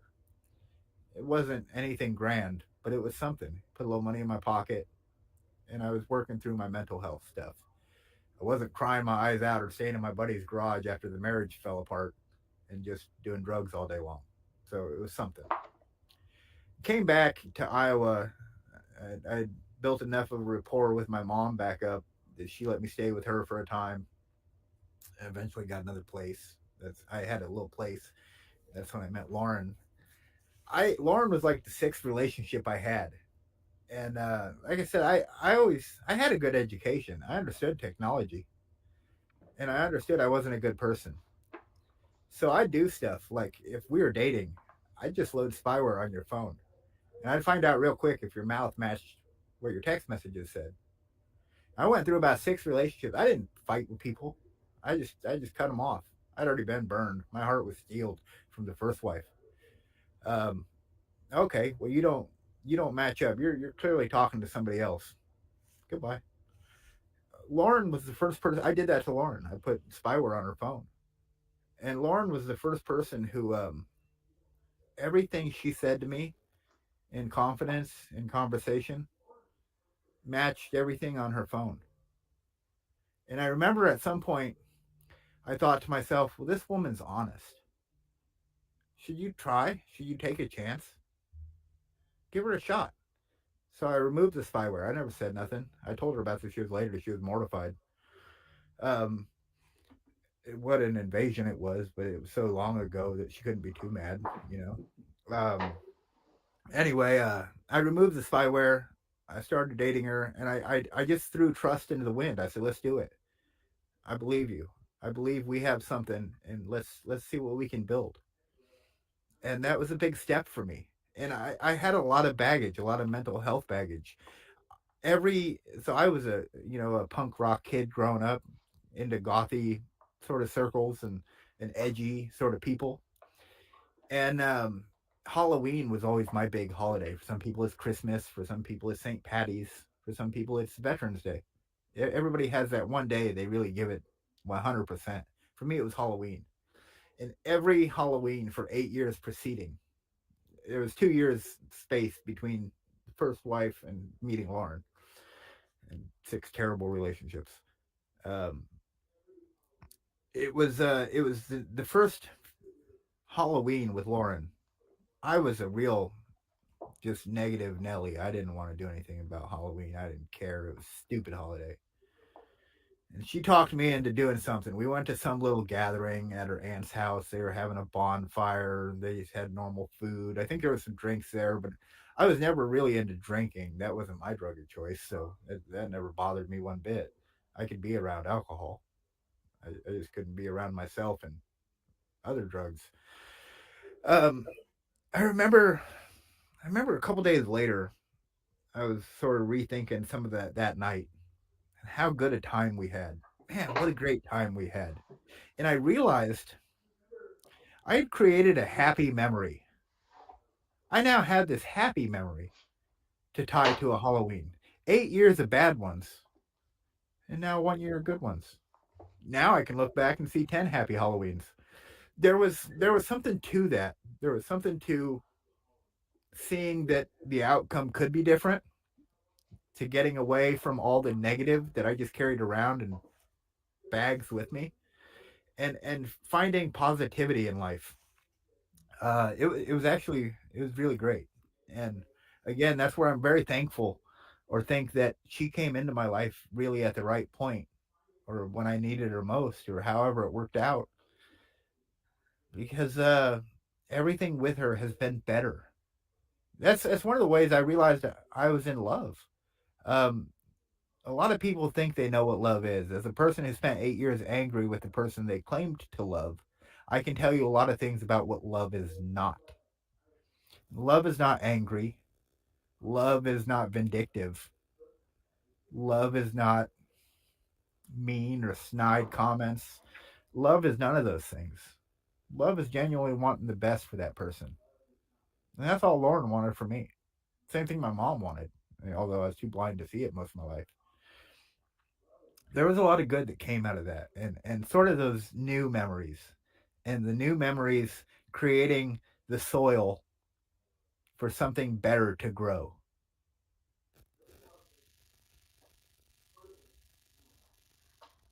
It just got quiet. Hey, I'm sorry, the phone was going off. So, well, that leads to our next question. So, how do you work through the feelings of guilt or shame about things you've done while addicted or going through recovery? If I can fix it, I've tried. If I can't, I don't spend 1 minute thinking about it at all, because there's nothing, there's no amount of money, there's no amount of wishful thinking that's going to allow me to undo one day of the past. I don't got a time machine. I can't go back. All I can do is make today its best. Live for today. To try to do everything I possibly can today to make the people in my life a little happier, a little better, a little more supported. So I've tried to fix things where I can. I fix things with my mom, with several family members, um, with my best friend since childhood. I've had the same best friend all this time. He's the one who got me into motorcycles. There was a long period of time where he stepped away from me. I assume he didn't want any of that mess. Um, but I got him back, and he's one of the biggest sources of inspiration to me. Um, kind of like the guy Chris I mentioned. He he goes to work every day. He pays his bills. He addresses life on life's terms. He doesn't try to fight against the flow of the river.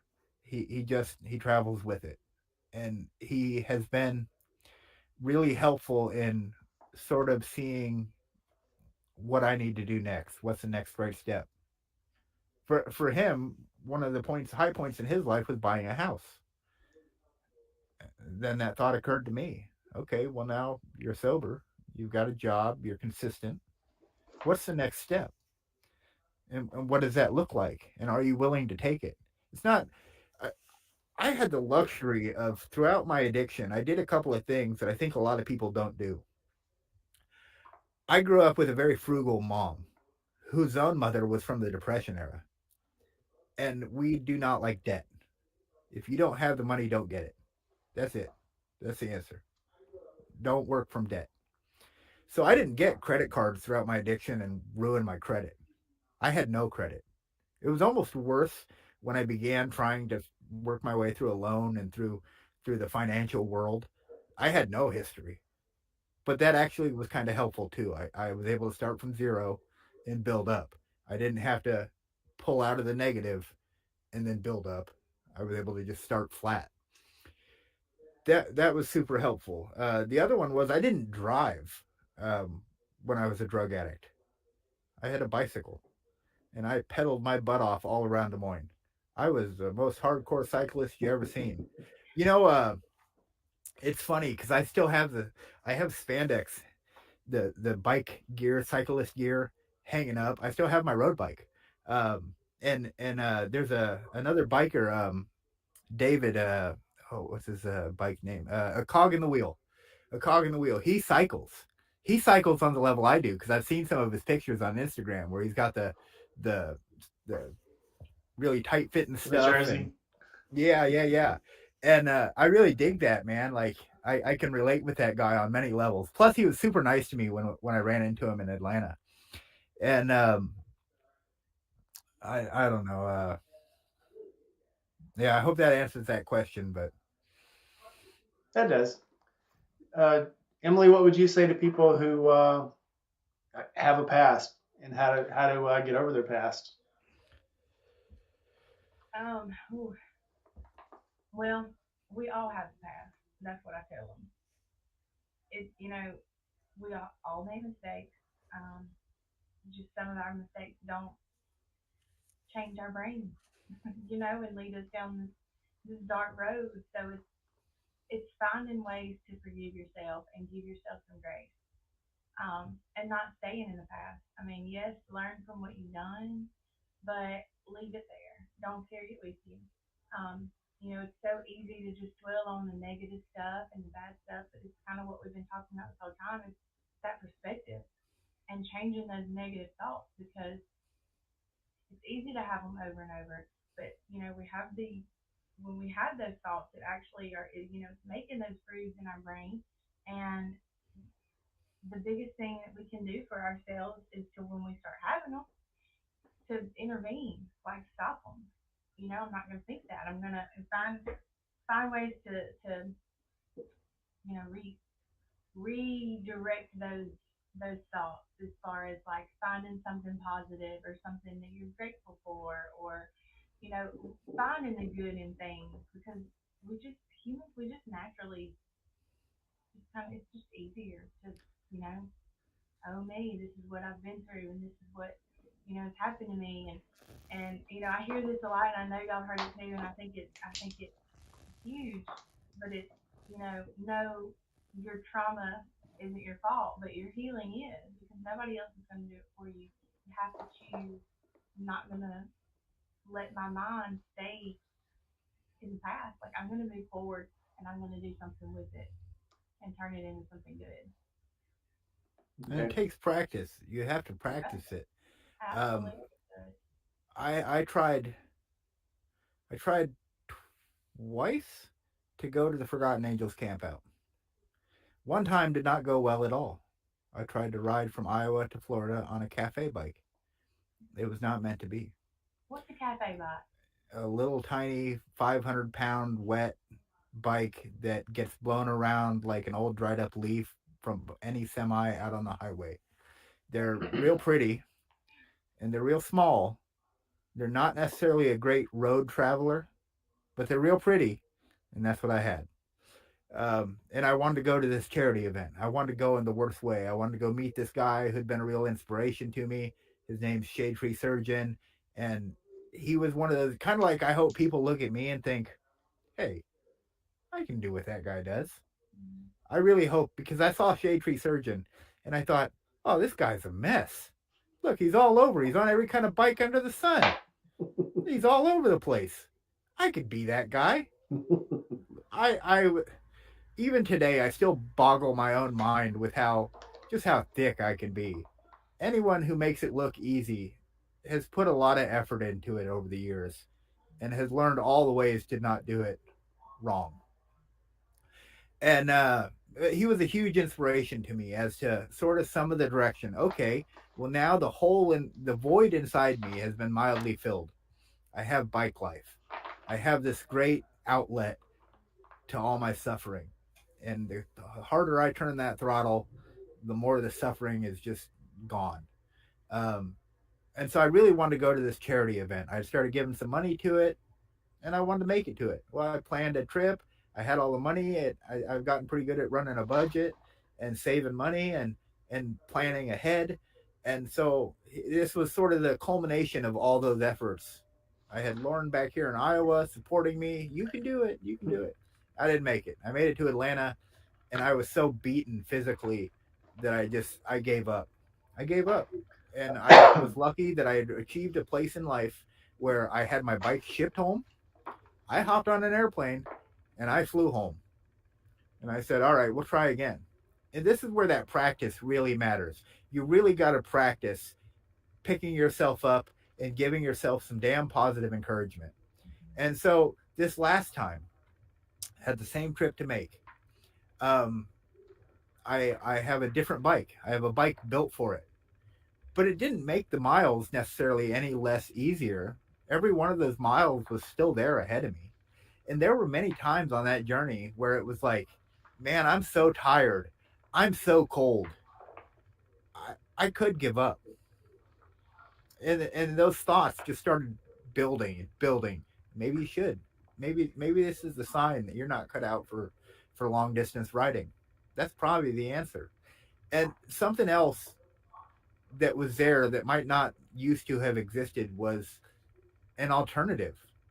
Because on that ride, I think I was coming through the twisties of Tennessee, and I said, "No, you can do this. You can do this.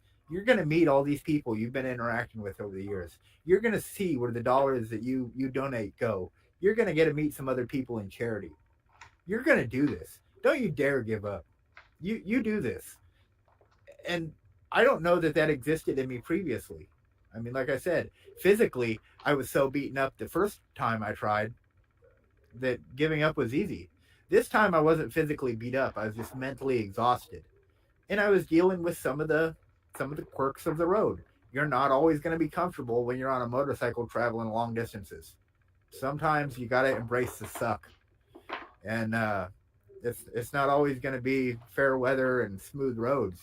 Sometimes it's going to be pretty rough. I hit some of the worst traffic in my life. 43 years on this planet, and I've been all over. I've been all over this country, and I've traveled internationally. I never experienced traffic like I did in Atlanta. I knew you were going to say Atlanta.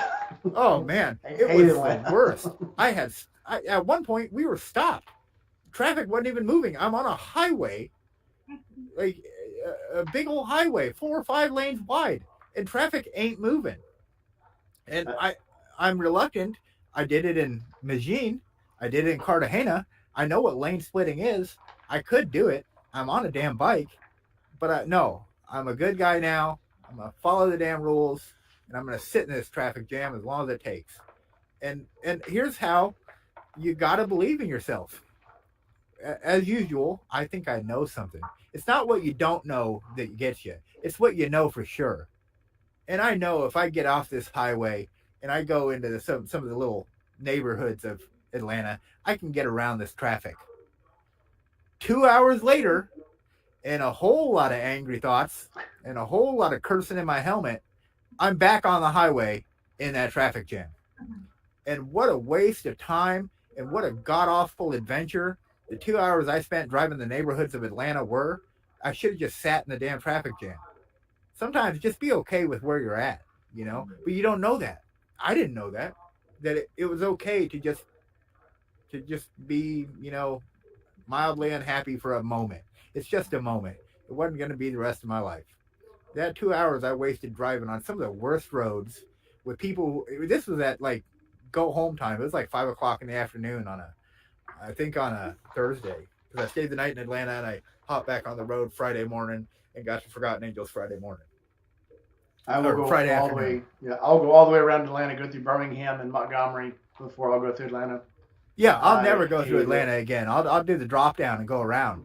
Oh man, and nicest people. I met the nicest people at the hotel. I went to a little restaurant next door. Nicest people. Worst drivers, worst roads, worst traffic anywhere in the world I've experienced. Worst traffic, worst accident I've ever seen happened right in front of me at 1 o'clock in the morning on my Sunday night coming back from Forgotten Angels.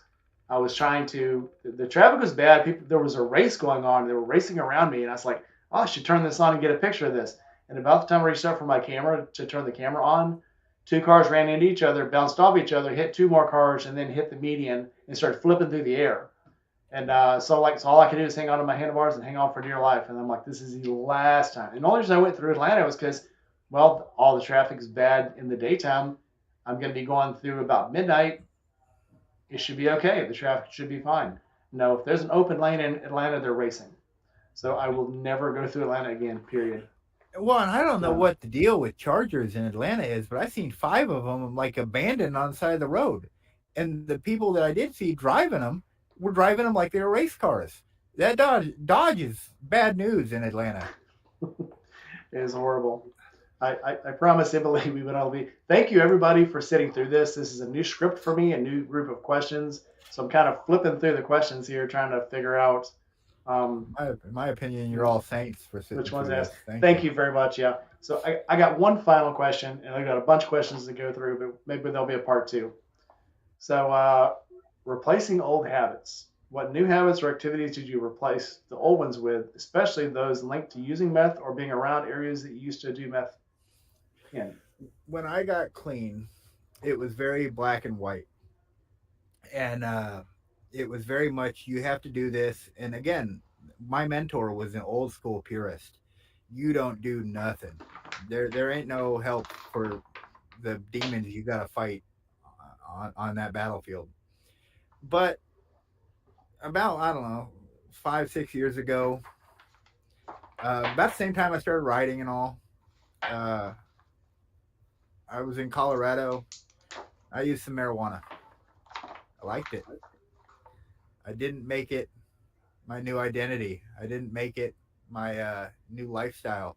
I didn't make it my norm, but I enjoyed it. And I fought for a long time over what that meant. I don't like prescription drugs. I'll grit my teeth and bear it. I'll sit through pain. I won't. You got to twist my arm to take a fucking aspirin. Pardon me. It's fine. Uh, We're 5 minutes in. It's fine. oh my gosh. I won't get tagged. I still to this day I don't really care for drinking. I do it to be social. I'm very careful about chemical habits because I have 18 years of addictive tendencies, and I know that, and I know what a slippery slope that could be. But again, I'm also acutely aware of healthy habits. I have writing in my life. What a godsend writing has been. There is nothing more peaceful, more centering for me, more zen moment out than being on that bike. When I'm on that bike, everything that Bill Bleek is doesn't matter. All that matters is that road that's in front of you because there ain't no time to experience anything else or worry about anything else. There's just the millions of cars trying to take your life. So you gotta be very aware. Um, Re-embracing creativity. I said as a young man I was very much into art. I'm the type of guy who regularly, not once a year, regularly goes to the Des Moines Art Center. I like to see beauty. I like to see perspective. I like to go out into nature. I like to climb a mountain. And I just went on a hiking trip in Colorado, climbed my first mountain. It was 12,000 feet. I had planned on doing a 14er. I'd planned on getting way up there. Didn't work out. Beat the crap out of myself physically. That mountain won. That mountain beat the piss out of me. Um, but I did it. And nothing can ever take that away. Those things you'll learn after or post addiction. There's a lot of beauty in life if you're willing to take the time to see it. It's not all Rolls Royces and big mansions. Sometimes it's somebody smiling at you when you are having a negative thought. It's a meal that fills you up in your soul, not just your belly. It's a bike ride that makes the horrible day. I'm a residential maintenance technician by trade. I change out toilets. I deal with stuff from people's sinks that I wouldn't ask my worst enemy to deal with. It's not a glamorous job. I make an okay wage at it. It allows me, like I said, to offer my motorcycles a better life than I had. Um, but it's not glamorous by any stretch of the imagination. And finding the beauty in life, getting to go look at the world from the top of a mountain, from the saddle of a motorcycle, to hold hands with someone who I know genuinely cares about me. That's what I've replaced it with. That's what moves me forward today. And and sort of the wonder for what tomorrow holds. If I've done all this today, if I've done all this over the last 10 years of days, what can I do tomorrow? Maybe the sky is the limit, even for people who've made as many mistakes as me. And that realization, that glimmer in a sea of hopelessness, it feeds the soul, man. It I don't even know if I'm explaining it right because I'm very agnostic, or is it Gnostic? I'm very Gnostic, and although I have murmurs of what I believe, I'm very anti organized religion because I've seen a lot of divisiveness come out of it. And I don't think that's helpful. I don't like anything that separates us. So I don't fully know what I believe, but I if I believe in something, I have to believe there's a soul because I've experienced it. And you do, you know it exists when you eat a grilled cheese with some tomato soup or biscuits and gravy, or you hear a bike rev and you smile, or you hear a bike down the road and you stop and you throw your ear out like, what is that? That's my whole life.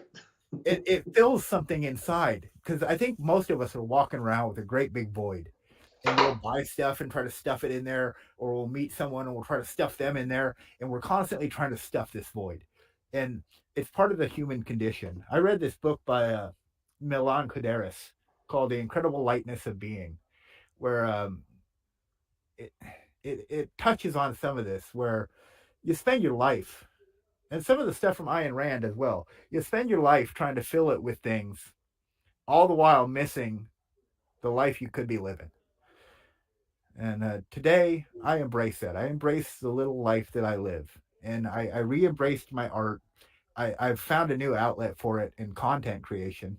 I try to make content that uplifts people, that uplifts places, that shows the good in the world, in spite of all the bad. Because there's a million channels devoted to showing you all the bad in the world, and I don't really want that to be any kind of legacy I leave behind.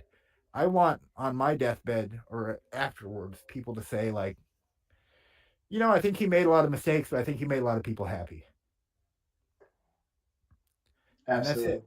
it. That's all I got to try for. And if along the way, I've always said, if along the way one person watches my content and says, "I think I could do that," and they get clean and they go on to build a life, that's probably the most joy I'll ever experience. Would be to know that my journey wasn't for nothing. It was all to lead me to a place where I could help someone else. Absolutely, man. I would like to add, if anybody goes to Des Moines, I know a tour guide that will give you a tour of the entire city, and all you have to do is buy him some tacos. Yeah, and I can tell you all the best taco places. I You know the don't best get taco this place. convex. You don't get this convex without some effort. Ain't that the taco place on your shirt? That's the same one, right? Well, so FTWSEO, if you guys aren't familiar with FTWSEO, it's Forever Two Wheels Company. There's a couple of bikers here in Des Moines. One's name is Brad Smith, and one's name is Jeff Wright. Now, Jeff Wright is locally famous and maybe nationally famous in his own right. He builds choppers, he builds street bikes, he builds very custom machines. And his pedigree, his history with motorcycling goes all the way back to the beginning of his life in Des Moines. And now he owns, with the other guy, Brad, two bars in Des Moines, to my understanding. Both are biker bars, one I took you to. Um, these guys have this shirt company. They were real big into dirt bike racing. In fact, I think one of them, Brad, lives right by a dirt bike track out in Van Meter. And so they have their own shirt company, and it's just motorcycle centric stuff. Every shirt, every piece of art. Jeff is the most incredible painter. He does these photorealistic motorcycle paintings that will knock your socks off. You'd think you're looking at a real bike, and it's a painting. I mean, it's not a picture at all. It looks like 4K. I mean, the clarity, the depth, the amount of the amount of uh, I don't know, even the colors, the Detail. saturation of the colors, the details that this man gets into his paintings is incredible. It's not like your old school Picasso, which are beauty in their own way. This is something new. It's modern art, if there's any stretch of the word, because it's motorcycle art, and I'm a motorcycle nut. And so I wear a lot of FTW stuff because I want to support them. I like my dollars to remain local. I work here. I live here. I care about the people here. I had used to be very much more involved with, like, every couple of months throwing out a donation to Forgotten Angels. Well, I've slowed down quite a bit on that because I've actually ramped up what I'm giving here locally, and that's the same with where I shop. I want to support local business people who I care about, who I think are in the same sort of mental headspace that I am. And so I have a bunch of these FTWCO shirts because I think, for one, the art, the graphics are great. And they're not from some big corporation. They're from guys who ride bikes, a lot of bikes at length, who still to this day travel and go on really epic motorcycle trips. In fact, kind of like you do with your interviews, man, I wanna interview Brad or Jeff in the worst way, because I know that they, having spent a lifetime riding motorcycles in Des Moines or around, have some answers to questions that I am burning to get answers to. Like, a lot of it goes back to my mini documentary series that I do, and how I want to do one about the history of motorcycles in Des Moines. But there's like nothing. You go to the damn public library and you can't find nothing. You can't find who was the first dealership. You don't know what the first manufacturer to be in the heartland was. There's none of the metadata to begin unraveling, in my mind, the great mysteries that go along with motorcycling in Iowa. That'd be an And I awesome want to. interview. It would be. I want to know that stuff in the worst way. I want to know my own state's history. That's it's a fire that's burning inside, and I know them guys have the answers. I know they do. It's just a matter of getting to know them well enough that I can get them to sit down and have that conversation with me. And the tacos are good too, Oh man, they especially nailed after it with the riding all day. tacos. They nailed it. I remember Brad, the one owner, saying, we wanted something simple that was easy to recreate day after day after day after day. We wanted to have food, but we didn't want to do pizza or something. And they just did. To me, it reminds me of like grade school cafeteria on this tray tacos. And there's something very home about it, something very close to home. It Or was very comforting. yeah, It's the definition of comfort food. And give us the name of the place. Say it. Kung Fu Tap and Taco. Kung Fu Tap and Taco. All right. Oh, it was so good. All right. I got one final question for both of you. Blake, I'll let you go first. For those currently struggling with addiction, what would you say to them about their journey of recovery? What key advice would you give based on your own experience, even to someone who is kind of floundering with it? Am I a victim of addiction or not? What would you tell them? The hole will keep getting deeper, as long as you keep digging it. You can put the shovel down anytime. Anytime. If you want it, you have to want it. In recovery, there's no half hearted actions. There's no half ass in it. You gotta be willing to be fierce and fiercely honest with yourself. And you may uncover things you don't like. In fact, I'm gonna guarantee you're gonna find things out or acknowledge things that you don't like. And they may sting a great deal. But if you take the time to unpack them, to learn from them, to learn a little bit about yourself, you may just find your way through all of that darkness, all of that miasma, all of it that's blocking you from the path ahead that leads you to something so much greater, to relationships that last and are fulfilling, to a life that isn't so hectic where the ground is constantly falling out from underneath you. You have to be willing, in a lot of regards, to ask. Because I guarantee you, if I didn't have the answers, you probably don't either. But there is someone who can help you find them. And whether it be a person in Emily's shoes, or a sponsor at a meeting, or a family member, or a member of the not the ecclesiarchy, the clergy, whatever that person, that outlet is for you, find them. Find them with the same zeal that you attack finding your next high. And just give them 5 minutes of your time. If you can't give someone 5 minutes of your time, you're probably not ready to quit. You're probably very content living your very addicted life. But if you're not, if there's even a thought that maybe something else awaits you, that maybe something else is what you want, don't get in your own, don't mug yourself. Go out and find that person. Find that person who's going to help you to understand how to get through it, because it's everything. Everything is waiting for you on the other side. You're going to pass through the eye of a needle. And like I said, it's going to hurt. It's not getting sober, getting clean is not a weekend retreat. It hurts. I had an But old timer tell me one time, you go through hate and you start recovery. You hate others, you hate yourself, but you're not going to recover until you hate your addiction. And that's when you start to recover. you can't do anything about the past. Nothing I do today is going to bring any of my teeth back. But maybe I can help someone from losing their next one. You know, and there's an old school of thought or old statement. What is it? There's an old not euphemism about if we all went around poking each other's eyes out, the world would be full of blind people or something. I don't want to see a world full of toothless people. I I want to help some people in that fight, and I hope to do so.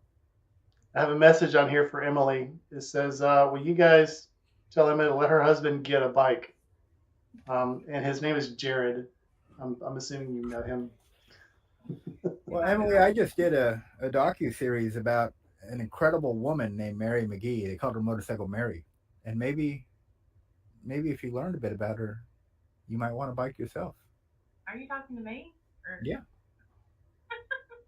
I um, think, yeah, we won't try to peer pressure anybody here into doing things they don't want to do.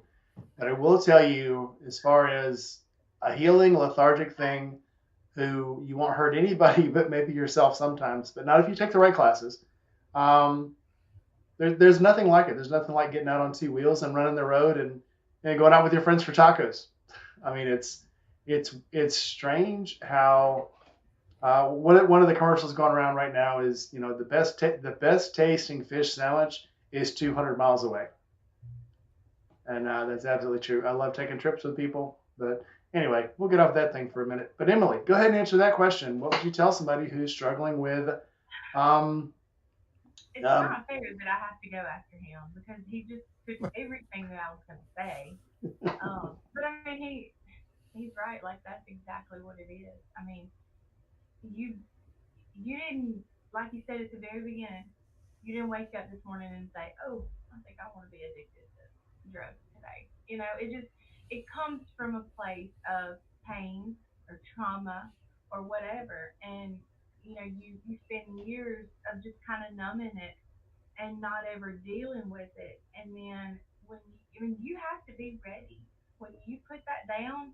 You have to be ready to fight through all of that stuff that you've been suppressing for all these years, and it's not easy. It's not, and it's a lot of times why people fall back into it because it's so painful.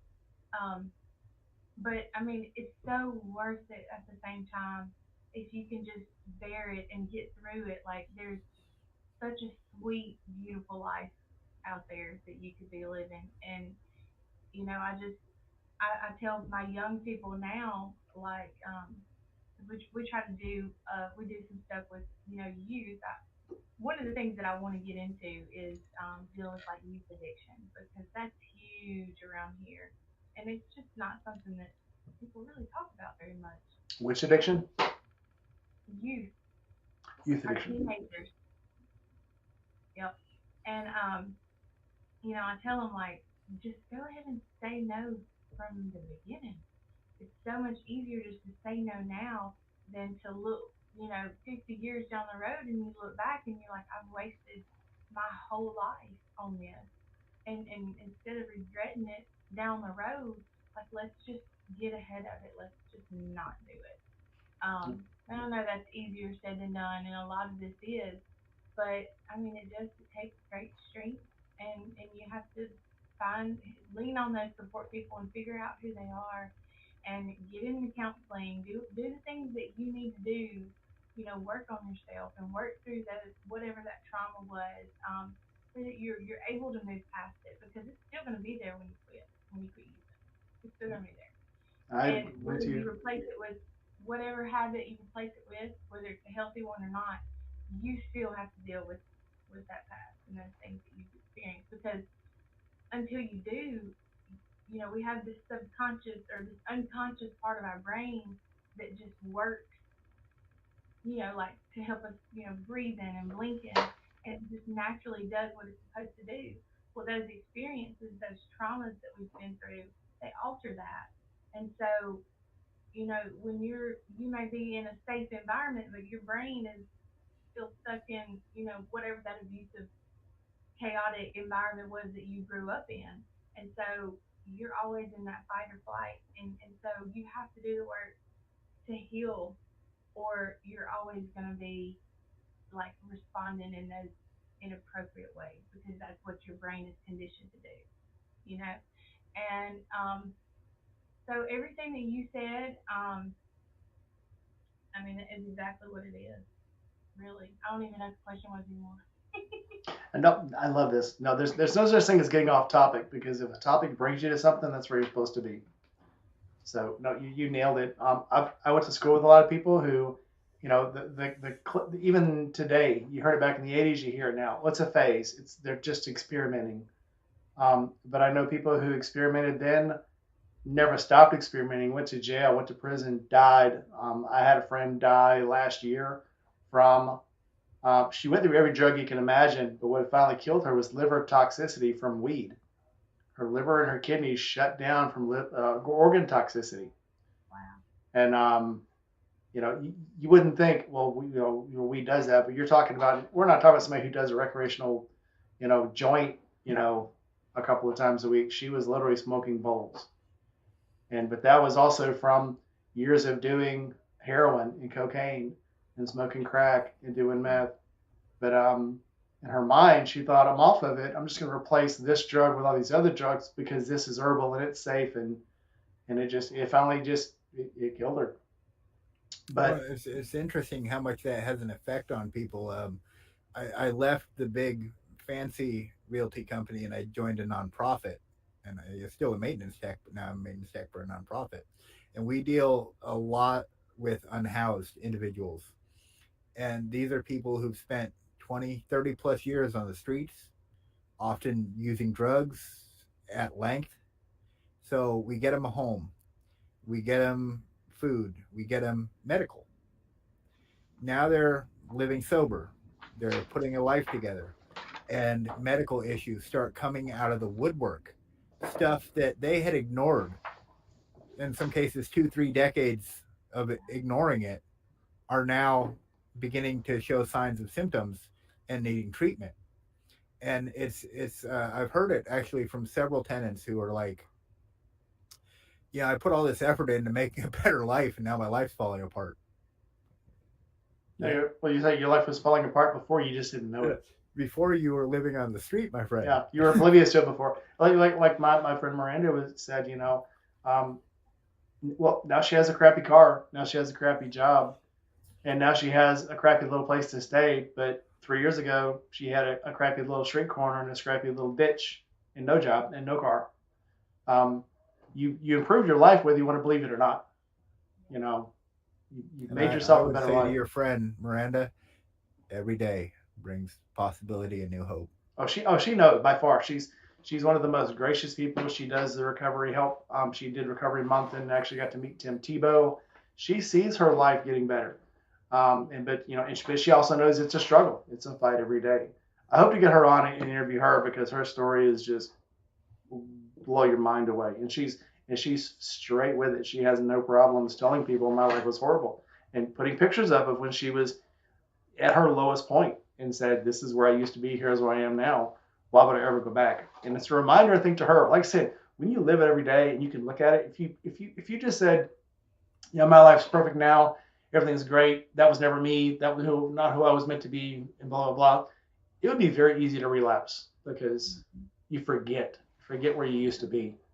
And when you do testimonials, when you do these things and step out and talk to people who are addicted and who's still going through addiction and are trying to recover even, and you explain to them, yeah, this is where I was. It stays fresh in your own mind and just kind of re-solidifies that your purpose and your drive to never go back because you just never want to be there again. But if anybody out there, is watching, Stone of Hope, we'll throw this up one more time. Stone of Hope, if you live in Mississippi, the Memphis area, West Tennessee, get on the web. It seems like anywhere you go now, you can get on the web anywhere. stoneofhope.co. If that's not it, call 411. Ask for information. Find somewhere, find something, and if the place you call doesn't help you, they can tell you who can. Yeah. And like Bleek was saying, if you don't get the answer you like, keep asking until you get one that does help you, because this is your life we're talking about. Your life doesn't affect me, but it'll sure affect you. So, well, it's like I tell my teenage daughter, she's like complaining because she's failing algebra, and she talks about the teacher's not teaching right. I said, well, the teacher's still gonna be there next year, and you will be too. You have to take accountability for your own, education. And if you're not learning the way she's teaching, then you have to make the effort to do something different. You know what I mean? Like, or else you're gonna fail. She doesn't care. Yeah, she'll be there and get a check. Yeah, you got to do this for yourself. Yeah. All right. Hope you guys got something out of this. I know I did. Emily, we're friends. We're good friends now. We're new friends, and Bleek, we're old friends, and we're better friends. And I hope we do this again sometime, and hope we can make this bigger. But if you guys have liked this, like, comment, subscribe, hit that bell. Go to Bleek's channel, check him out. Go to Stone of Hope and email Emily, tell her what a great job she did, and we're all dying to know, does Jared get a motorcycle? Depends on how good my book does. But look, I did want to say this. So this book that I made is like a patient education resource thing that I created, and so I have a website that I've just created. Actually, like at 4 a.m. this morning. Anyway, but there's a page on my website where I want to list resources for people who are looking for, sober living or, detox facilities, anything like that. So, like if anybody knows or, I just shoot them my way so I can get their information on there because I feel like that, I want people to have access to what they need if they want it, because that's the thing is sometimes you might get in that mindset where you want it, and if you don't get that answer, you don't get that help in that time frame, you may lose that person, and so I think that's. Yeah, go ahead and drop your website in the comments below. Just put it under the video. Anybody wants to find it, if you're curious, put it in there. Yeah, I mean, shoot, I am all about promoting other people, especially when they're smarter than me and are trying to help other people. So it's I just think I need to sit down for a little bit. Okay. Doing so much. All right, guys. Thank everybody for coming. You two stick around. Don't go anywhere yet. And we're gonna find a cool song to go out on. Let's do. I don't know, Bleek. You got this. You got this album, don't you? Let's do Lunch Money. I like that one.